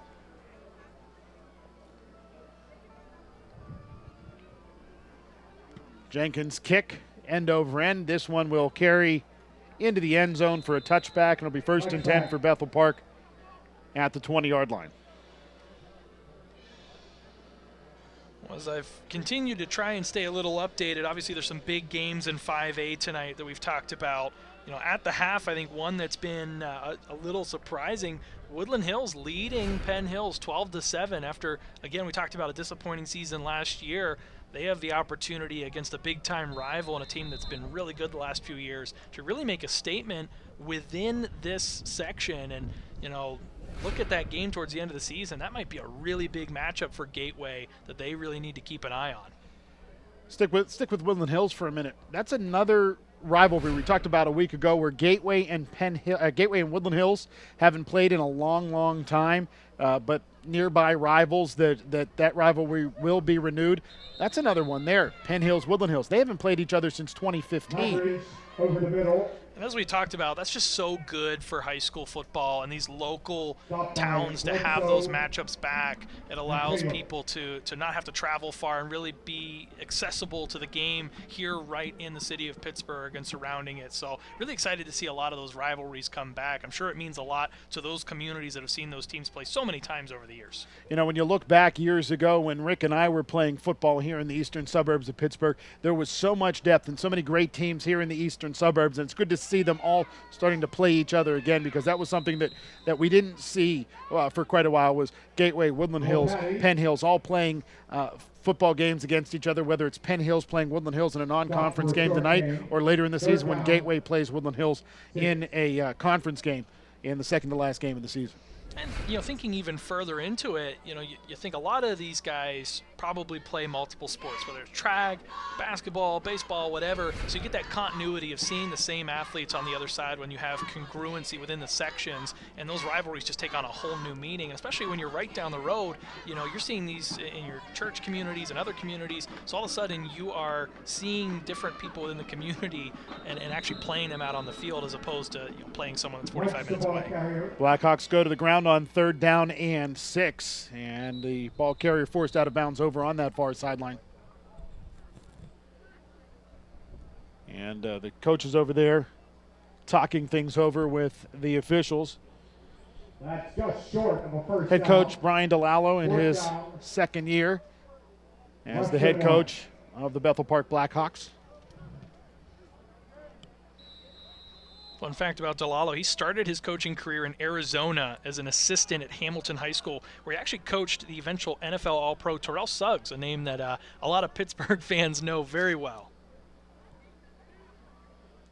One receiver split right, double tight end formation, and nowhere to go for the Bethel Park running back. He tried to take it up the gut on 4th down and 1, just shy of the 30-yard line, and the Gators defensive front comes up huge. Turnover on downs, and it's 1st and 10 for Gateway, just shy of the 29-yard line. Yeah, just not a matchup you're going to win. Gators so disciplined down there along the defensive line, making sure not to jump, and then when the time comes, they just fire off the ball and plug every avenue. Yeah, there was nowhere for Mole to go. And we saw Jacques Taylor involved in that tackle. Also Diego Bledsoe, the linebacker. He knew it was coming, so he was up near the line of scrimmage. Of course, talked about the big fella Taylor up inside of there as well. Taking a look at Bethel Park's section. They're down at the bottom at 0-1. West Allegheny's also 0-1. Peters Township yet to play a football game. They had some COVID-related issues that prevented them from playing last week, and then Moon and South Fayette both with victories last week. Gators go to the ground. It's Shamor Price taking the end around, and he wiggles his way inside of the 20 to the 19-yard line, where it's first down and 10 for Gateway on the 11-yard rush. I'm seeing that Peters Township, who's ranked number 3 in 5A, they're actually leading right now 14-7 over Penn Trafford, and they have 3 takeaways in the first half. So that defense last season was great for Peters Township, helped them get all the way to the title game against Gateway, and so they now leading 14-7 over Penn Trafford. As we see a pass out to the right side there. That one hauled in by Bodie. He's down inside the 10-yard line with just a little over 2 minutes left. We'll see. This likely the last possession probably for these first teamers. See if they can put a nice bow on it with one more score before the half.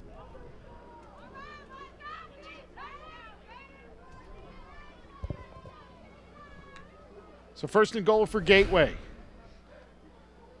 As Engelke runs left, he'll be wrapped and brought down in the backfield. Loss of about 4 to the 11 brings up second down and goal from that aforementioned 11-yard line.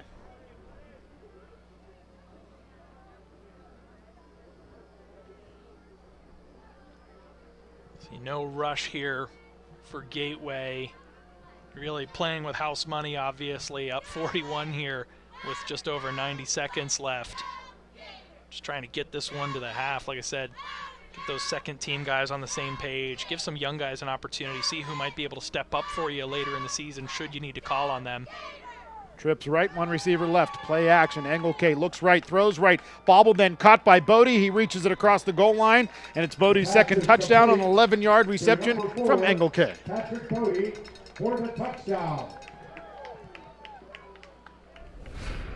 And when Bodie caught that football at about the 3-yard line, it just seemed like Bethel Park gave up on that one, allowing Bodie to get that ball across the goal line. Is an effort by Ackerman, but not by any of the other defenders to keep Bodie from crossing the goal line.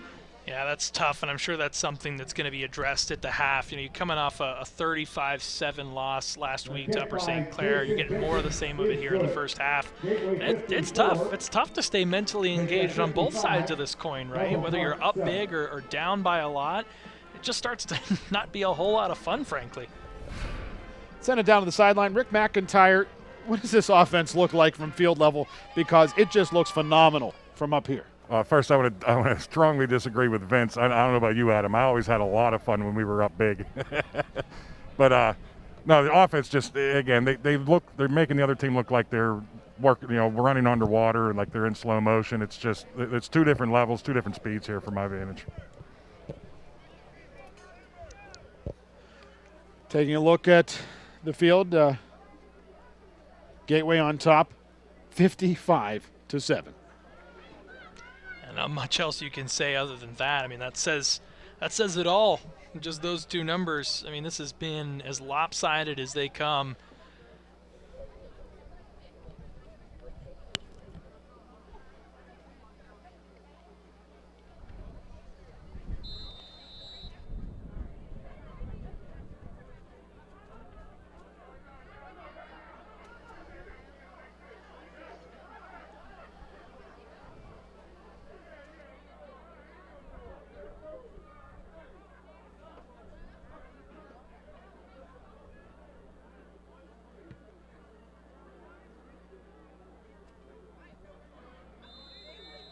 Touchback.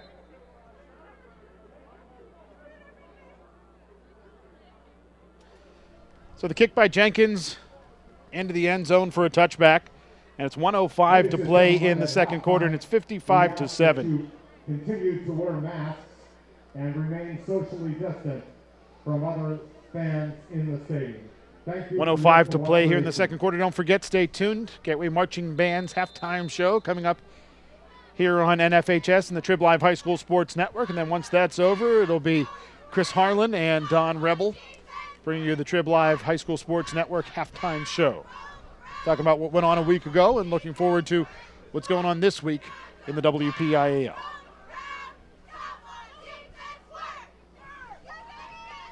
Very odd formation. Two receivers stacked right, one to the near side left, a wing right, and a offset pistol as the pass is tipped and nearly intercepted. It went through the hands of Denari Clacks. And a Gator over there on the far side, Shane Thrift, had a beat on the football. Had he caught that one, it'd have been nothing but greenery and then a gold end zone as the Gators could have extended their lead there. Yeah, it'll be interesting to see if the defensive backs here for Gateway moving forward in this game start to key in on that a little bit, because that's the second time we've seen a receiver struggle to haul one in, and that tip drill comes into play. That ball kind of fluttered there, almost intercepted. And Bethel Park goes to the air. Throwing it to the near side left was Blank, and Blank was hit hard as he released the football by Jacques Taylor. Nobody close to that football after the incomplete pass. Just not a lot of time there, Adam. I mean, you see, quarterbacks dragged to the ground quickly. Blank had really no time before right up in his face was Jacques Taylor. So he's just got to try and get that one away quickly, and that disrupts all of the timing and all that they try to do on offense. And so it's just an effort of futility right now. Yeah, the pass was intended for Kadosh Harris. Jaden Hurt was the closest player to the football after the incomplete pass. Low snap, but it's gathered in out of the shotgun. Pass is incomplete. And Blank's pass over to that right-hand side is incomplete, looking for Kadosh Harris. Yeah, you can tell it's really becoming a tough mental battle for Bethel Park now. They're just struggling to do the little things and do them correctly, and you just see an overall breakdown with everything that they're trying to do. You see the footsteps there. Kadosh Harris saw that Price was coming down the field quickly at 6'2", 181, and he didn't want any of that.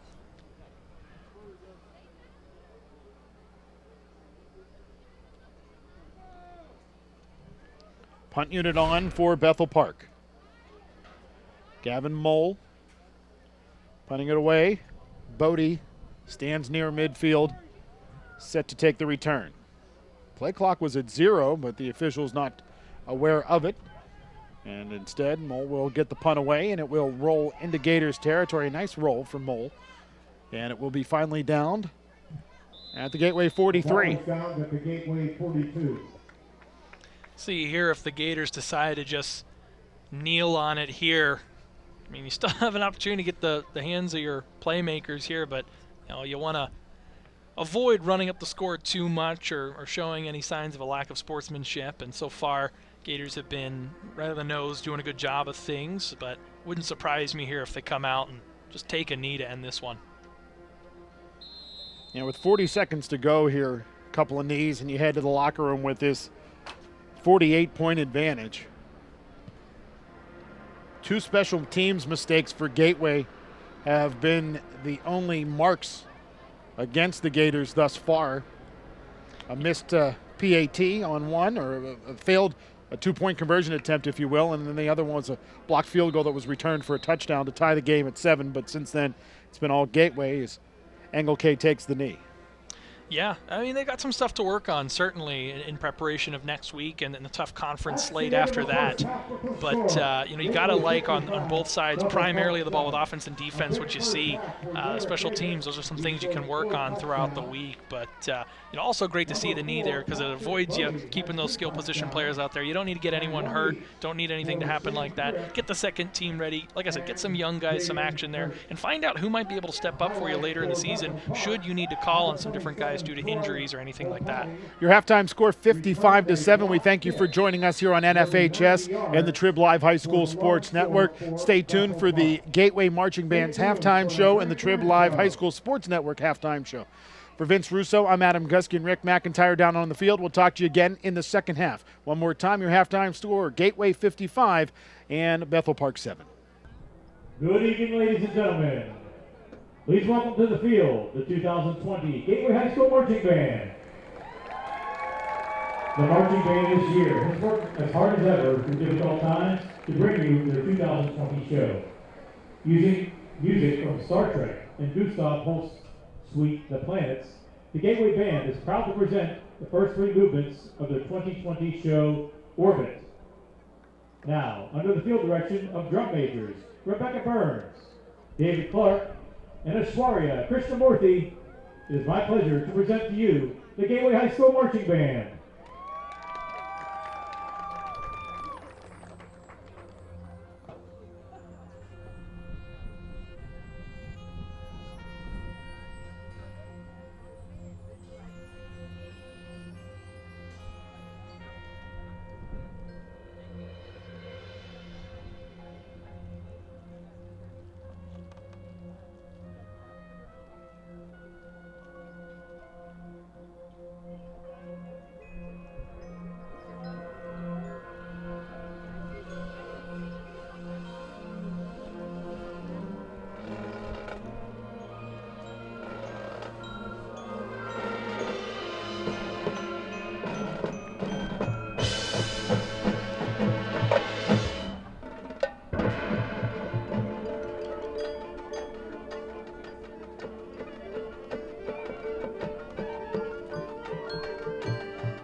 The Gateway Marching Band is under the direction of Mr. James Helchie, with assistance from Mr. Sean McMasters, Mr. Ryan Moser, and Mr. Dave Verno. Color Guard Directors, Mrs. Deb Cosley and Mr. Robert Reed. The Gateway Band would like to thank the Gateway School District Administration, School Board, and community for their continued support. Once again, thank you for your support, and have a good night.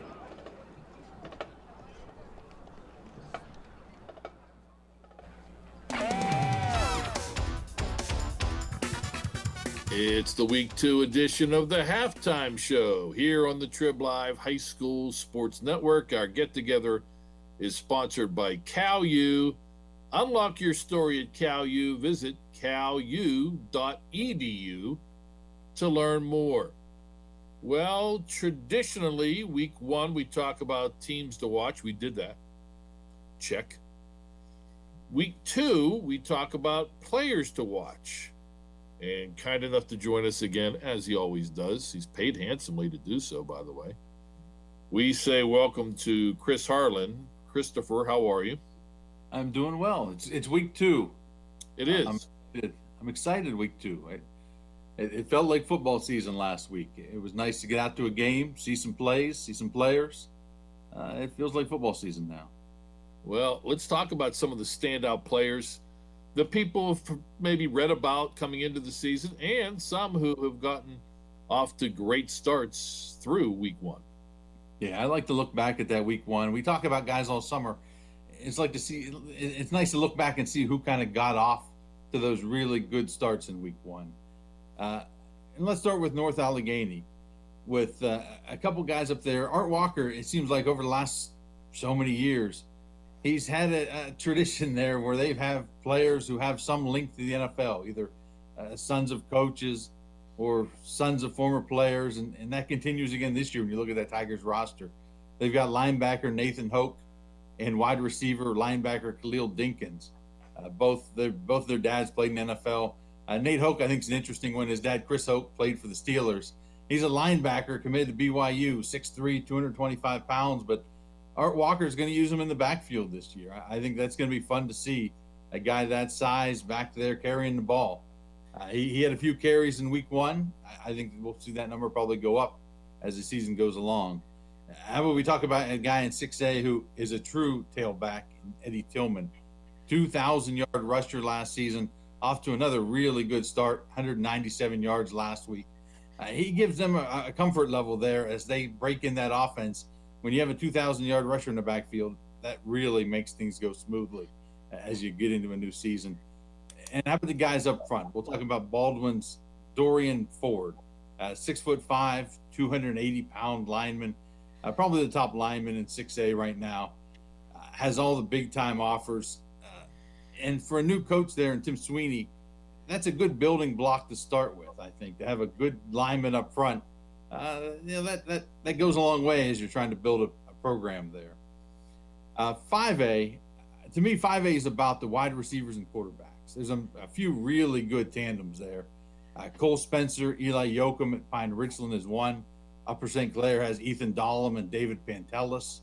South Fayette, they've got 3 Division I wide receivers in Charlie Rossi, Joey Adia, Ryan McGuire, all off to real good starts. All 3 had wins last week, all 3 of those teams.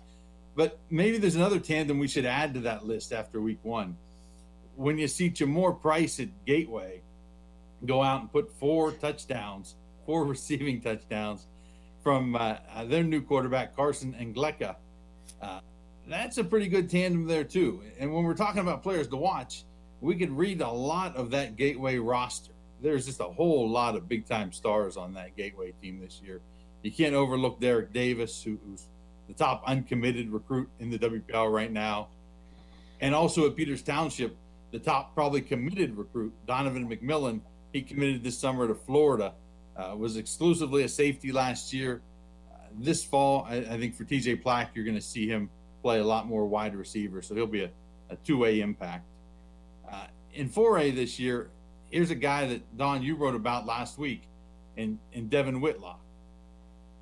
He's a guy that people probably know him as a two-sport guy. He's a basketball standout, but this year he's making a name for himself as a football player. He's become Bell Vernon's starting quarterback, was instrumental last week in Bell Vernon's 20-0 win over McKeesport.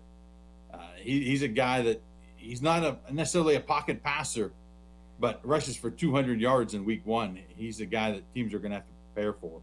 But also in 4A, if you look down the list, Mars Teddy Ruffner, he had a big rushing week in week 1. He's a guy you feel like he's kind of been around for 5 or 6 years at this point because he's contributed at least since his sophomore year. And he's a guy that, maybe if you're looking for an early pick for rushing champion, I think you have to consider Teddy Ruffner. And maybe a name in 4A that people aren't familiar with, Hayden Olsen, a quarterback from Armstrong, a 6'4" sophomore. Last week he went out and finished, I think it was 4 yards short of a 400-yard passing game. Also threw 3 touchdowns. So Hayden Olsen, big sophomore, he's a name that I think we're going to be hearing the rest of this year and maybe for a couple more years as well. Some more names we're going to hear a lot about, hopefully, over the next couple of months. In 3A, 2A, and Class A, when the halftime show sponsored by Cal U continues on the Trib Live High School Sports Network. Consider the future. Your future.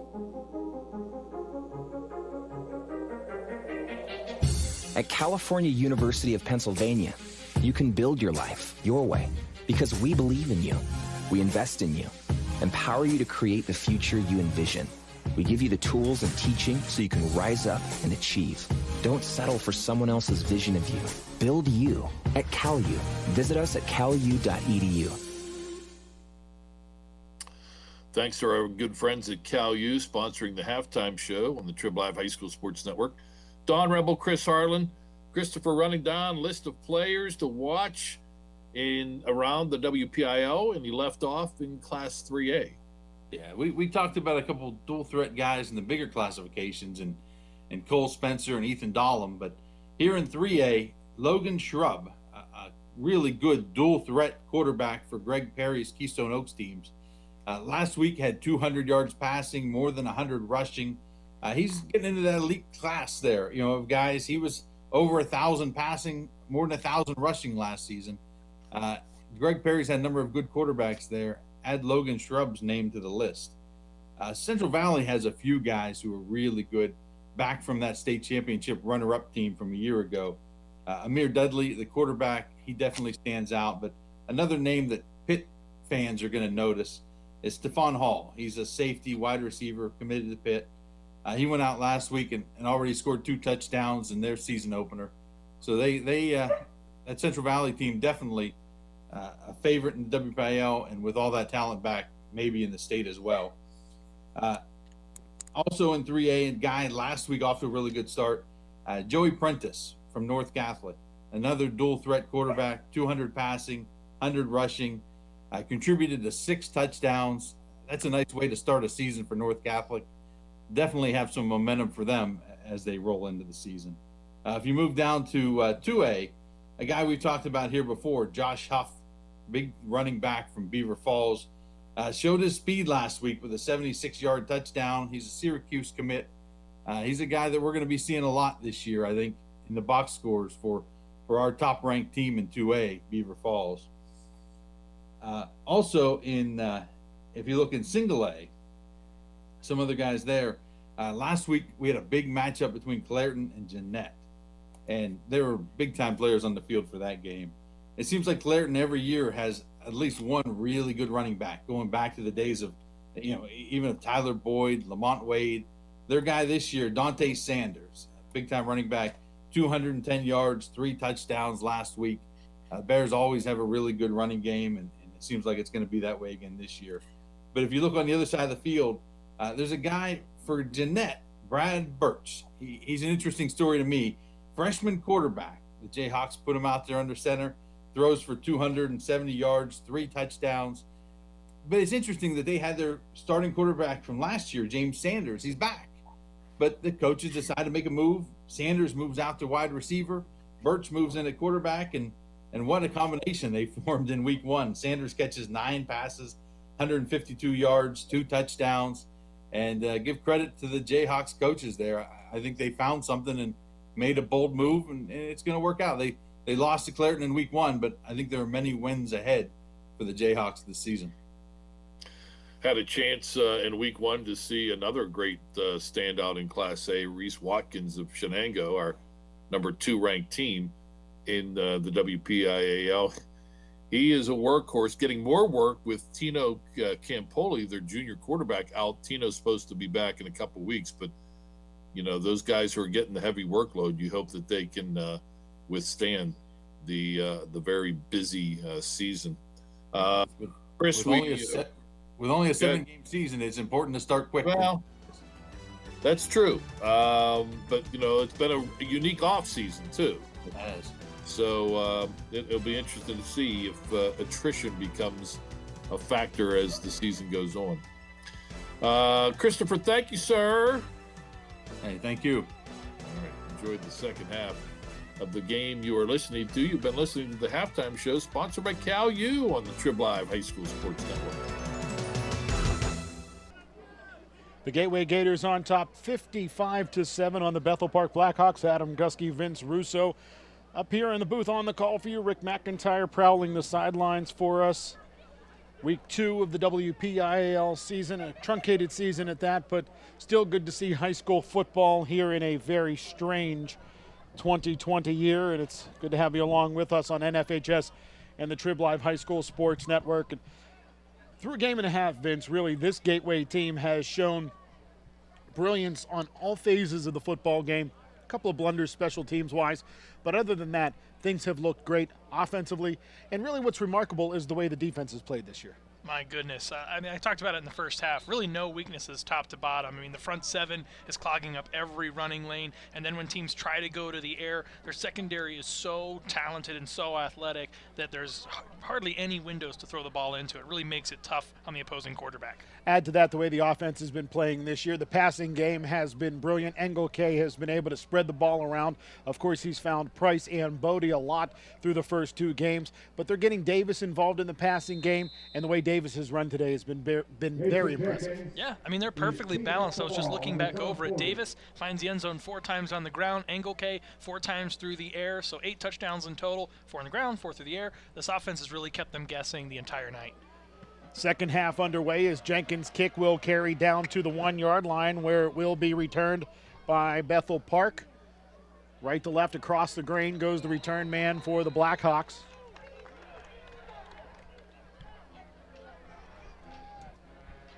Striegel on the return.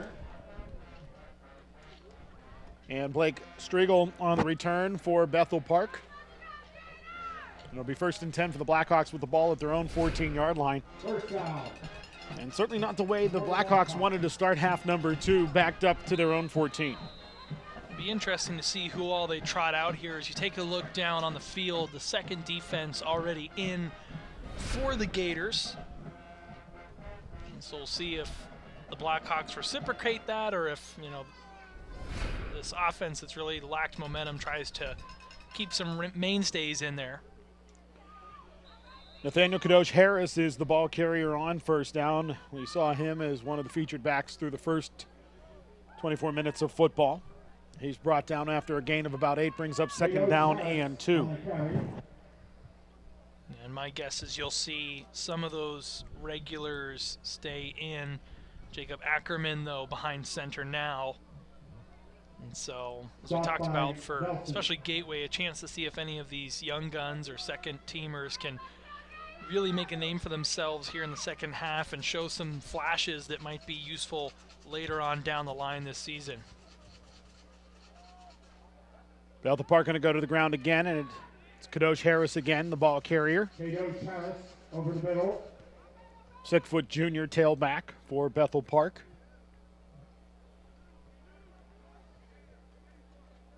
Kadosh Harris, even against the first team, had some really good looks in the first half. First down. They gave him the ball. One drive about midway through the second quarter where he got 3 or 4 carries in a row, averaged about 5 yards a pop. So certainly has some ability, a couple good spin moves early in that first half. See if they continue to give him the ball here.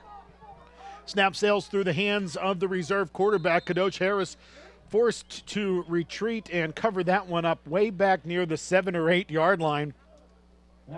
as Jason Nutridge, the sophomore quarterback, is running the offense right now for Bethel Park. And like I said, Kadosh Harris had to race back and cover that one up. And they'll say his forward progress stopped at around the 8-yard line before being shoved back even further.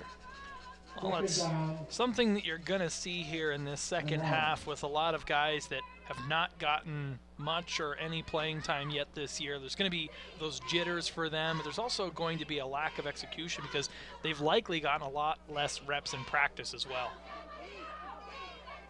Kadosh Harris running left into open field, but he's met and tackled by Elijah Heller, 5'5" sophomore. Nice open field tackle for Heller.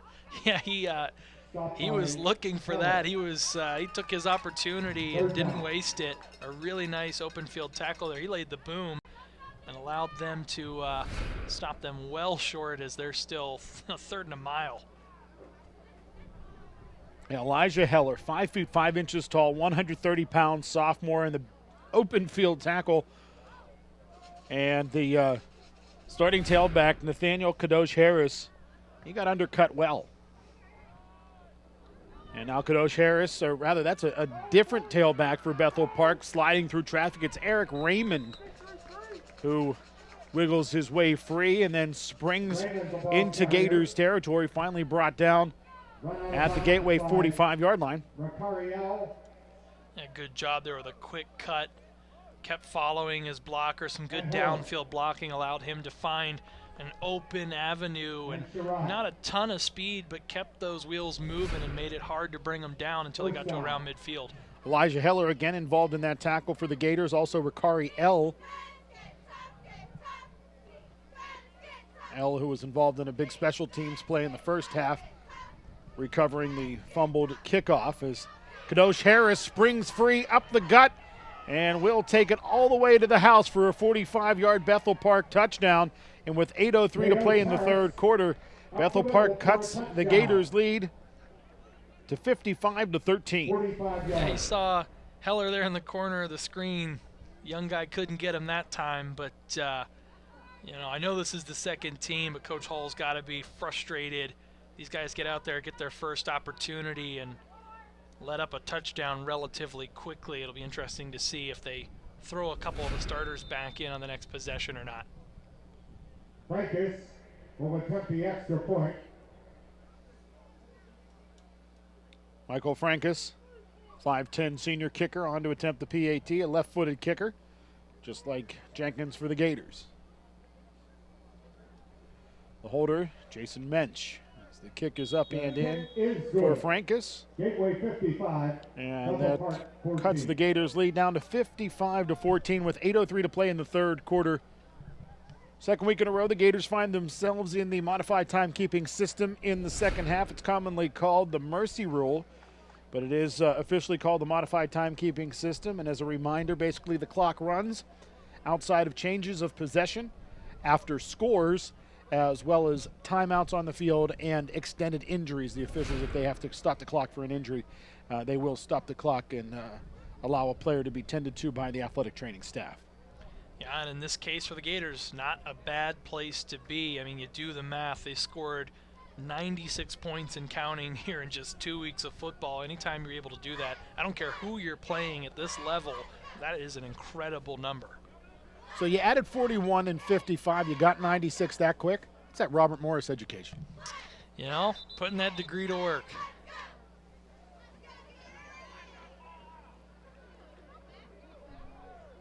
Nice crisp night for football here in western Pennsylvania. Clear skies, the temperature dropping as the sun set about 25 minutes after 7 o'clock. I tell you what, this is the second game that we've done here this season. I know we've done some in the past, but you know, aside from how the sun sort of sets, it really is a beautiful view looking out from where we have our view here at the stadium. The temperature's dropped about 8 degrees since kickoff, down to 54 degrees right now. As the kickoff falls to the hands of a Gators return man, and he's able to regather his feet and drive his way out across the 20 to around the 23-yard line before being brought down by a gang of white jerseys. A good job recovering there after you see bobbles the ball for just a second. Looks like that's Jaquan Reynolds. Gateway on the return. Out to the So Reynolds bobbles it for just a second and kind of surveys the field and uses the Jets to kind of cut out wide and gets back up in the middle before he runs into one of his own guys, but not bad.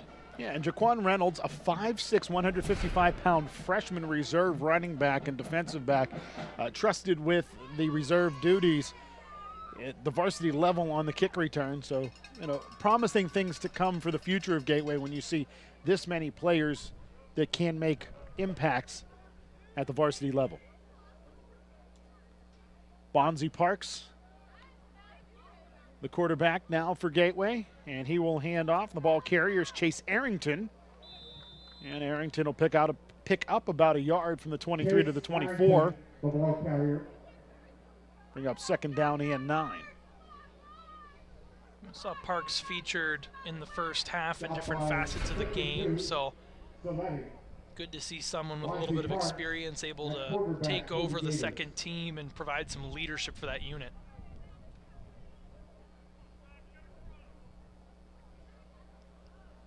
Clock continuing to wind here in the third quarter. Gateway on top of Bethel Park 55-14 with just under 17 minutes to play in the third frame.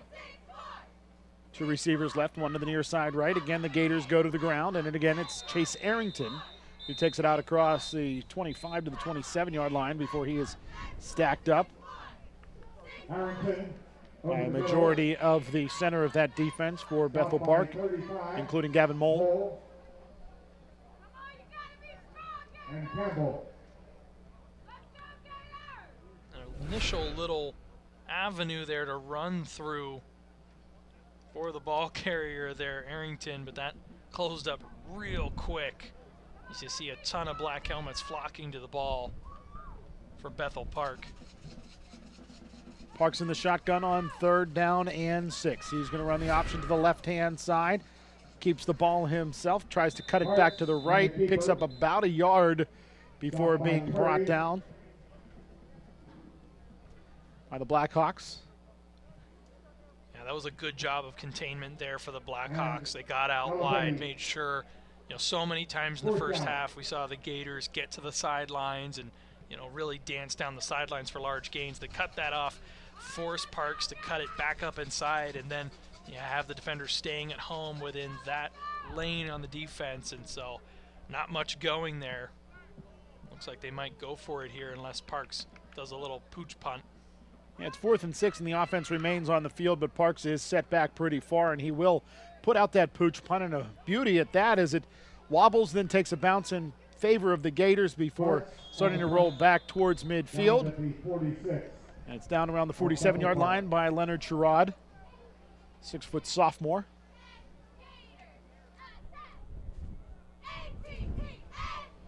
Next week, Bethel Park will be at home against Franklin Regional. And the Panthers, who we saw a week ago, taking on Bethel Park in a non-conference matchup down in the South Hills of Pittsburgh. Franklin Regional bouncing back this week. Last update, they were up 28-14 over Fox Chapel after being dismantled by the Gators last week. Yo-yo motion over on that right-hand side. Then the Blackhawks go to the ground. No gain on the play. Clock continuing to wind here with 4:35 to play. Looking around just a little bit as we kind of take attention to next week for Pine Richland. They're up 27-6. They put 20 on the board in the second quarter against number 4 Upper St. Clair. So 2 teams that are absolutely rolling through the first 2 weeks. Going to be such an exciting matchup next week. Blackhawks going to go to the air as the starting quarterback Maxwell Blank returns to the lineup, and looking down that left side for Tyler Stewart, but the pass is incomplete. That'll bring up third down and 10.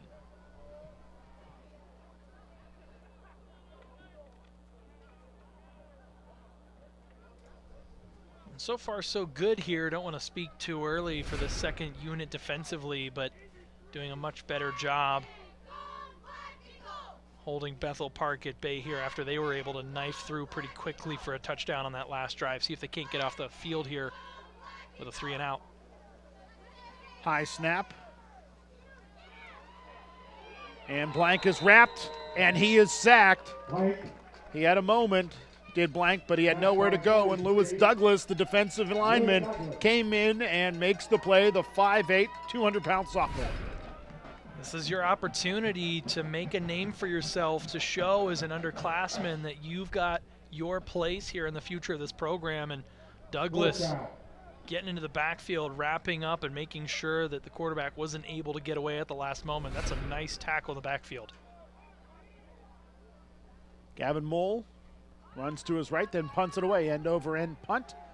Will take a neutral bounce and die right around the 26, 27-yard line. It'll be first down and 10 for Gateway with 2:46 to play in the third quarter. It's 55-14, Gateway on top of Bethel Park. See if the Gators can't get any traction here with that offense this last time. Try to get the ball to the outside. Bethel Park did a good job containing things. Taking a look at the Trib Live top 5, second week in a row. Pine Richland and Gateway atop the rankings. Peters Township ranked 3rd. Upper St. Clair and South Fayette rounding out the top 5.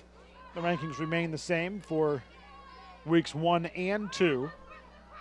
Peters Township did not play a week ago due to COVID-related restrictions after having to miss some practices due to some positive tests in their high school. As Bethel Park, or rather as Gateway's going to go to the ground here. Reserve quarterback Dallas Harper off to the races, eludes one tackler, and is finally wrapped and pushed out of bounds inside of Bethel Park territory at the 42-yard line. Getting back to Peters Township, at last check, the Indians were up, and there was a big show from one of the guys in their secondary. Yes, I'm blanking on the name, but they got a defensive back with 4 interceptions, including 2 taken back to the house for touchdowns.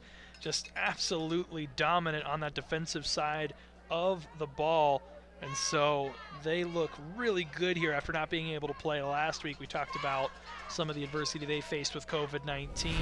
But so far so good for the Indians, who Gateway saw last year in the title game.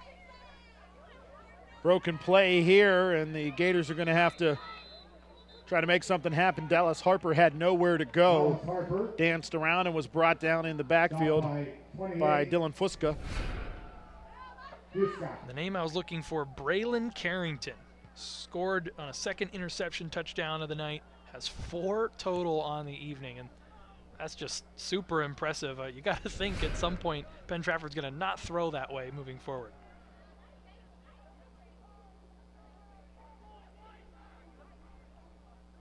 Certainly not the night that Coach Ruane would want to have for his Penn Trafford Warriors as they take on the Peters Township Indians in that non-conference matchup as Gateway goes to the ground again, and this time the ball carrier Arrington swallowed up by a trio of black jerseys, including Zachary Vincent, the 5'9" junior. Reynolds on the carry. Forgive me, I misspoke on the ball carrier. It was Jaquan Reynolds. Reynolds we talked about a little while ago on the kickoff return after the Bethel Park touchdown in the third quarter. Yeah, nothing going there for Reynolds. By the time he got up to the line of scrimmage, he was met, as you saw there, with 4 Bethel Park defenders, and so hard to really make anything happen there, even for someone like Derek Davis, if you got to fight through a sea of defenders without much help.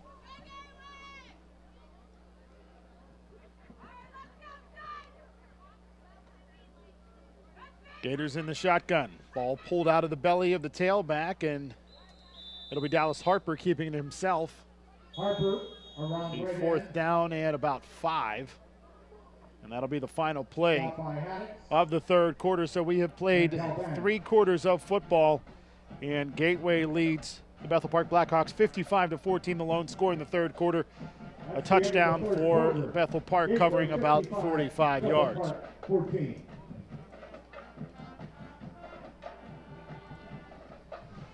Can fans help support the 2020 Gateway Gators by participating in the online 50-50 raffle? Download the Raffles Now app and search Gateway Football Boosters. Raffles will be held each week, and the winner will be picked during the game. Send it down to the sidelines. Rick McIntyre, what's your assessment of the third quarter and the way the Gators came out of the locker room to play the third frame? Well, I grabbed Coach Hall, as I like to do, coming out of the locker room before the half, and just asked him, a couple things. And what he said is right in line with what the offense and the defense doing here in the third quarter. We got a lot of reserves in. What he's looking for is execution and hustle. And, the old saying goes, just hit somebody even if it's the wrong guy. So he's going to be, it's a good chance to look at some of these young guys, see what they have to offer, see how they respond in a real game type situation. Thank you very much, Rick. Final 12 minutes of football here in Monroeville, Pennsylvania. Second of back-to-back home games for the Gateway Gators, a conference game to lift the lid on the 2020 season last week. 41-7 victory over Franklin Regional. This week, Gateway in non-conference leading Bethel Park 55-14. And Vince, one of our fears was the trap game for Gateway. And while it started off a little shaky for Gateway, the game was tied at 7-all after a blocked field goal led to a touchdown for Bethel Park. Since then, it's been all Gators, and that's good news headed into next week's big non-conference matchup against Pine Richland. Yeah, I think we can safely say Coach Hall had his team ready to go tonight, and they executed on all fronts. And so this team, as they look for Pine Richland next week, they have that good momentum going 2 games in a row where you utilize a ton of offensive weapons. We see there's great chemistry there in the passing game. Davis looks as good as ever, and so you've got to feel really good. And then on the other side of the ball, they've just been super suffocating in the first 2 games. Now it's going to be the first road test for Gateway, and while the crowd really probably won't play a factor in the football game, they do have to get on a bus for the first time this year and play away from this stadium. It's always a factor, as we see a 4th down here and long. Ball fumbled by Gators reserve quarterback Dallas Harper. He fumbles it again. Now the ball's kicked by a Blackhawk, and it's rolling forward, and it's scooped up by Bethel Park. And I think it was Nathaniel Kadosh Harris who scooped it up, and he's finally brought down at the 10-yard line. Unfortunate there. That one just sort of slipped out. Snap came in hot, and so you see Harper just trying to find something to do with the ball. Gets hit, it gets jarred loose, and then, that, as we see so often, trying to get down quickly, the ball's kicked, and finally Kadosh Harris who's able to corral that one. But yeah, Adam, you talk about, going back to the fact that next week's that first road contest. There's just sort of a different mentality in having to get out of your friendly confines and keep yourself in the zone. You're not just walking right out of the school and getting ready right at the field. So it'll be interesting to see how they adapt for that first time this year. Bethel Park goes to the ground on 1st and goal from the 10-yard line. And Weston Konopka is the ball carrier. Konopka, the ball carrier. 5'10" junior. Stopped by 62, Martin. Slid through traffic before finally brought down by a few Gators, including Leonard Sherrod. Also involved in the stop. Reserve defensive lineman for Gateway.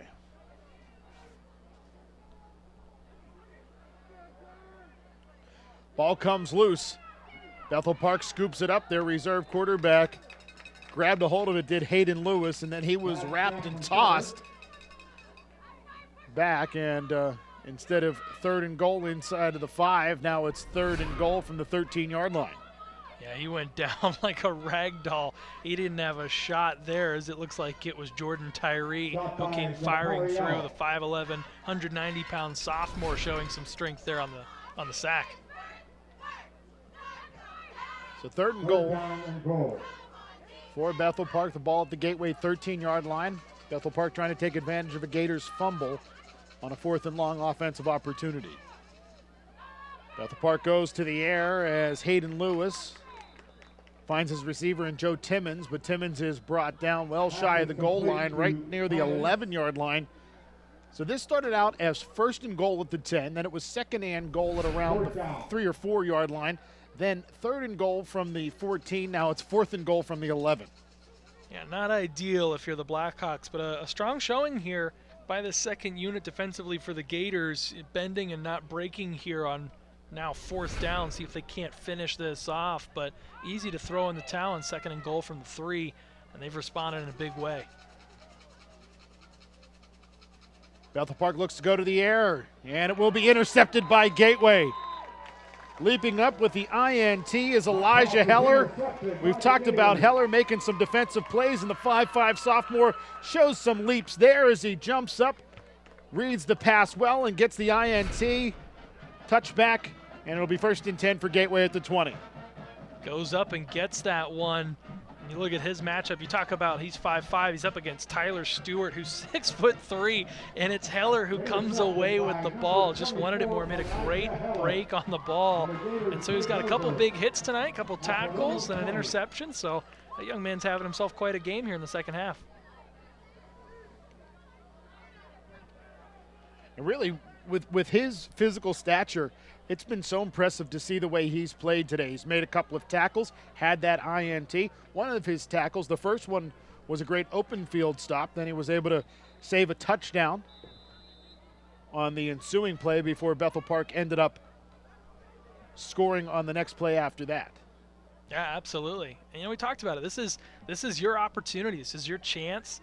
There should be a lack of pressure. The game is already well in hand. Just go out and have fun. And he's done that and gone out and really put on a good show here in the second half, and hopefully that leads to him in the future being able to make a name for himself within this program.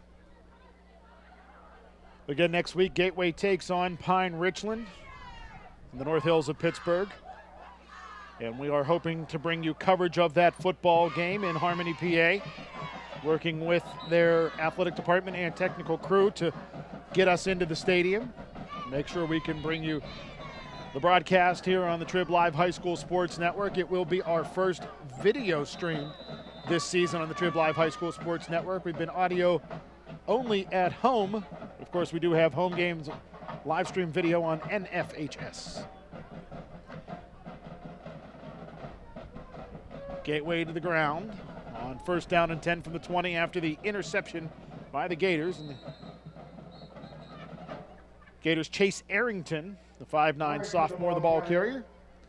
Picks up about 3 or 4 out towards the 24, bringing up 2nd down and a half dozen. And revisiting, I know we've talked about it a lot, but hard not to talk about next week's matchup when it's number 1 versus number 2, assuming that both of these teams' rankings won't change after what looks like lopsided wins for both sides. And my goodness, it's going to be interesting. Pine Richland coming down from 6A, where they've been very, very good lately. Obviously, Gateway, the defending WPIAL champs, has a lot of intrigue to it right off the bat. Gators going with the option to the near side left, the pitch to Arrington, and Arrington brought down along the near boundary after picking up a 1st down, but a flag down as well. Haven't seen one of those yet this half. Been a relatively low penalized game for both sides. Flag on the play. This is going to go against the Gators. Holding on the Gators. Looked like an illegal block in the back, according to Bill Heidkamp, our referee, and the signal he gave. But regardless, it negates a nice run by Arrington. As there was a block in the back by Leonard Sherrod over on this near boundary. You saw him pull up, but there was the contact to the back prior to Sherrod pulling up.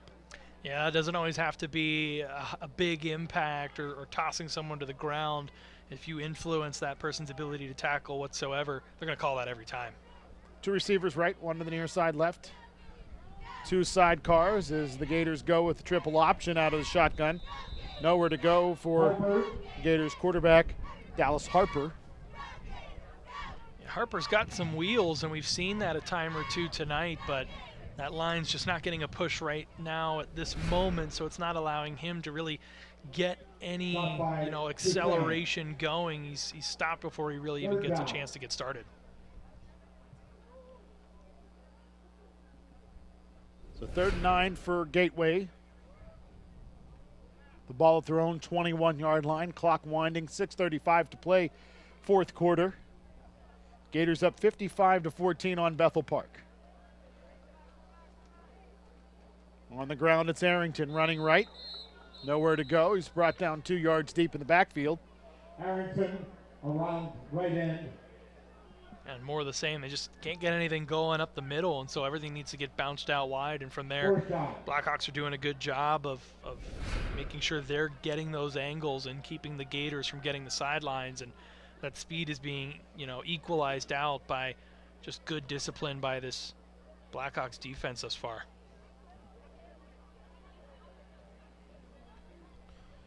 It looks like Gateway is going to let this one wind all the way down to the end of the play clock and then take a timeout.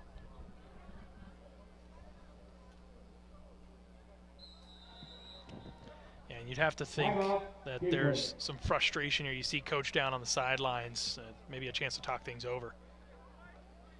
Yeah, this is certainly something where, regardless of if you're the starters, if you're all conference, or if you're, the third lineman off of the bench at left guard, once you get into that varsity game, the expectations basically remain the same. You've got to execute. You've got to do what you're supposed to do, what you've been taught to do.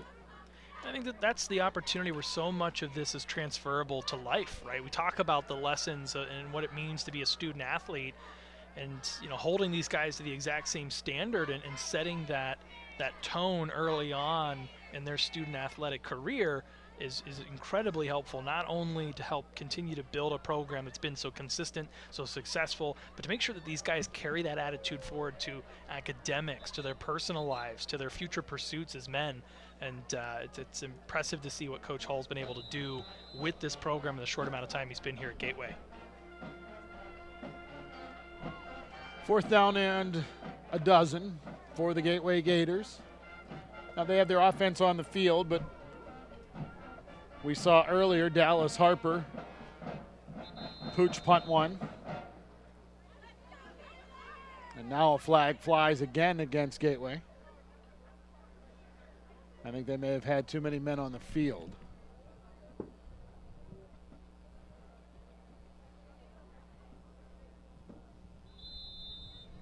Or do the Gators get a timeout in prior to that? Yeah, they got the timeout in, which is good news, and that'll give Vince and I an opportunity to take a quick breather. Your score, Gateway 55, Bethel Park 14. You're tuned in to Gateway Football on NFHS and the Trib Live High School Sports Network.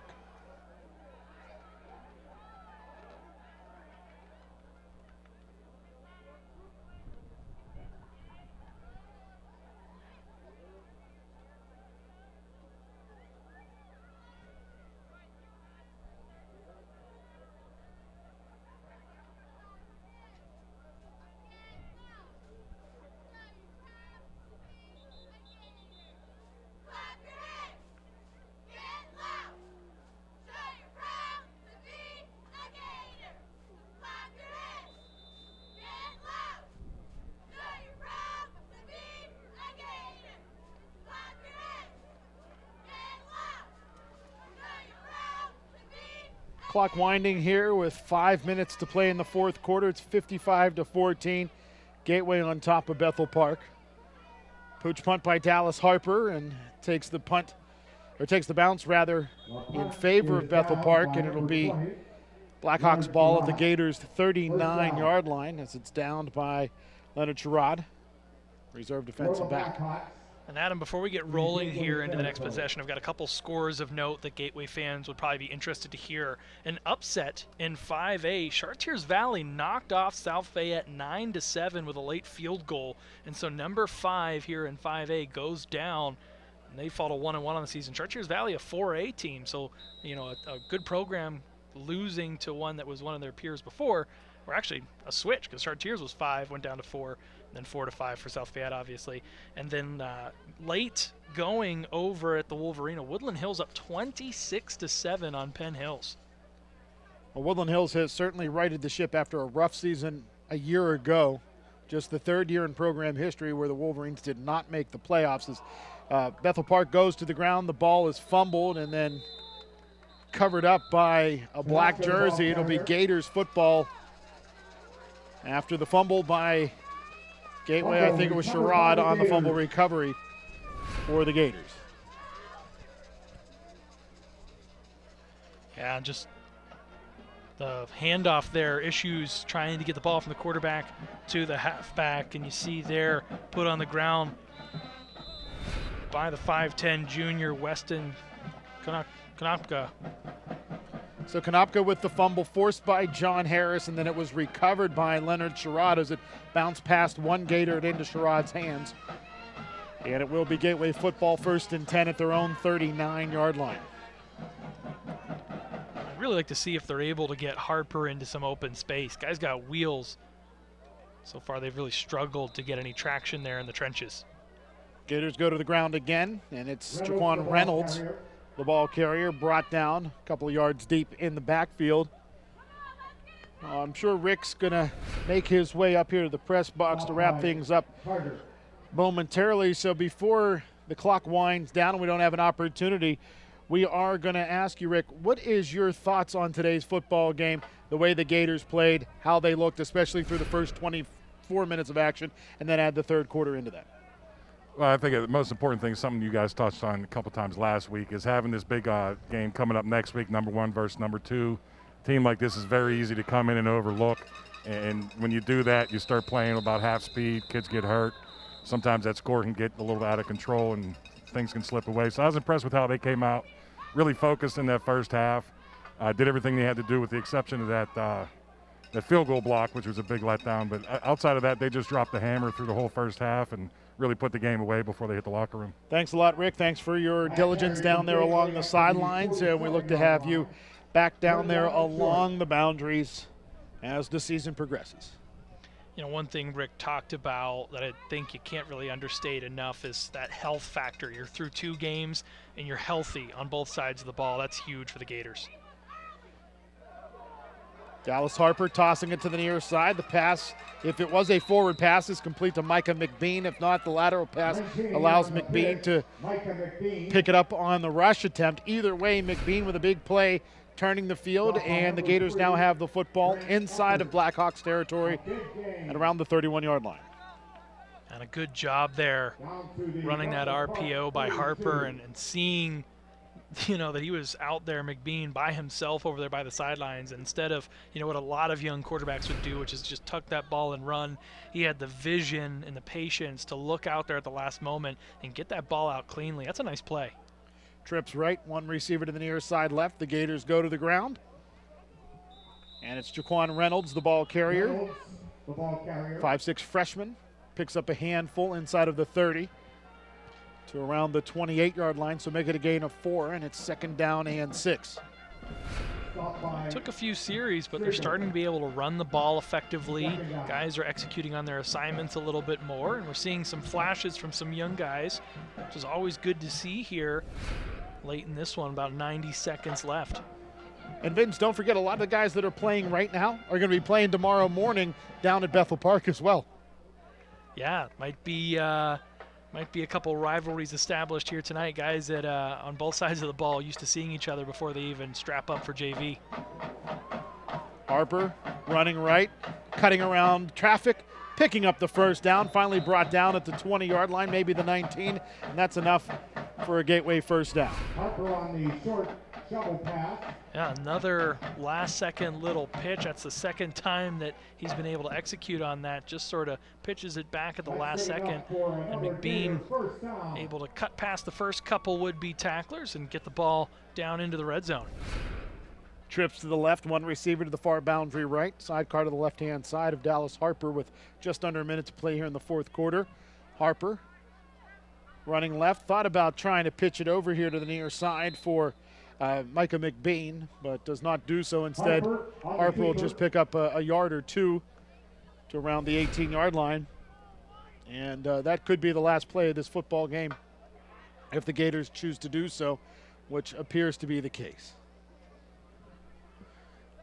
So Gateway will move to 2-0 on the season. They are 1-0 within the Big East Conference. Meanwhile, Bethel Park falls to 0-2 on the season as the Blackhawks are 0-1 within their conference, the Allegheny 6 Conference over there on the South Hills mostly, and maybe out towards the west side of Pittsburgh as well. But 2 big games at home for Gateway before they hit the road for a big non-conference game against Pine Richland, a game that will mean some for the playoffs down the road, but doesn't mean much for the Big East. Absolutely. A couple good tune-ups here for the Gators as they have an opportunity to really get things into motion, work out some of the kinks, and identify some things they need to work on, right? I think we both have established through our conversations here throughout the game that special teams is going to be an area they're going to have to look at this week. Make sure that they're getting those snaps down efficiently, that the hold is good, and that kicking game improves, and that kickoff coverage is ready to go. But all in all, 2 impressive performances that really have to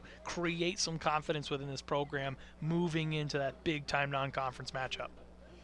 Gateway heading over to thank the band and join them for the alma mater after giving a friendly wave to the Bethel Park Blackhawks, part of the COVID restrictions, no post-game handshakes, just the waves and wishing each other good luck down the road. Again, your final score, Gateway 55, the Bethel Park Blackhawks 14. Vince, put a bow on this one. Yeah, again, can't say enough about the balance on the offensive side of the ball. 4 rushing touchdowns, 4 passing touchdowns. I thought Engel K for the second week in a row had great touch on his passes and even better chemistry this week with his receivers. It was a lot of dink and dunk last week as opposed to maybe just 1 or 2 deep downfield passes. But this week, really stretching the field, moving the ball around to different options. I think that's going to pay dividends next week as, Pine Richland's going to look at this film and they're going to see that there's not just one option that they have to shut down, but a number of different targets and big physical athletic targets that we've talked about. The receivers for Gateway clocking in at 6'2", close to 200 pounds. It's going to be a hard offense to stop. I am super excited to see this matchup next week, 1 versus 2. Well, that'll do it for our coverage of the Gateway Gators this evening. One more time, your final score, Gateway 55, Bethel Park 14. Next week, the Gators take on Pine Richland, and hopefully we'll have the coverage for you here on the Trib Live High School Sports Network. For our entire crew over in the next room and down the hallway, as well as my broadcast partner, Vince Russo, and down on the field, Rick McIntyre, I'm Adam Gusky. Thank you for joining us. We'll talk to you again next week here on NFHS in the Trib Live High School Sports Network.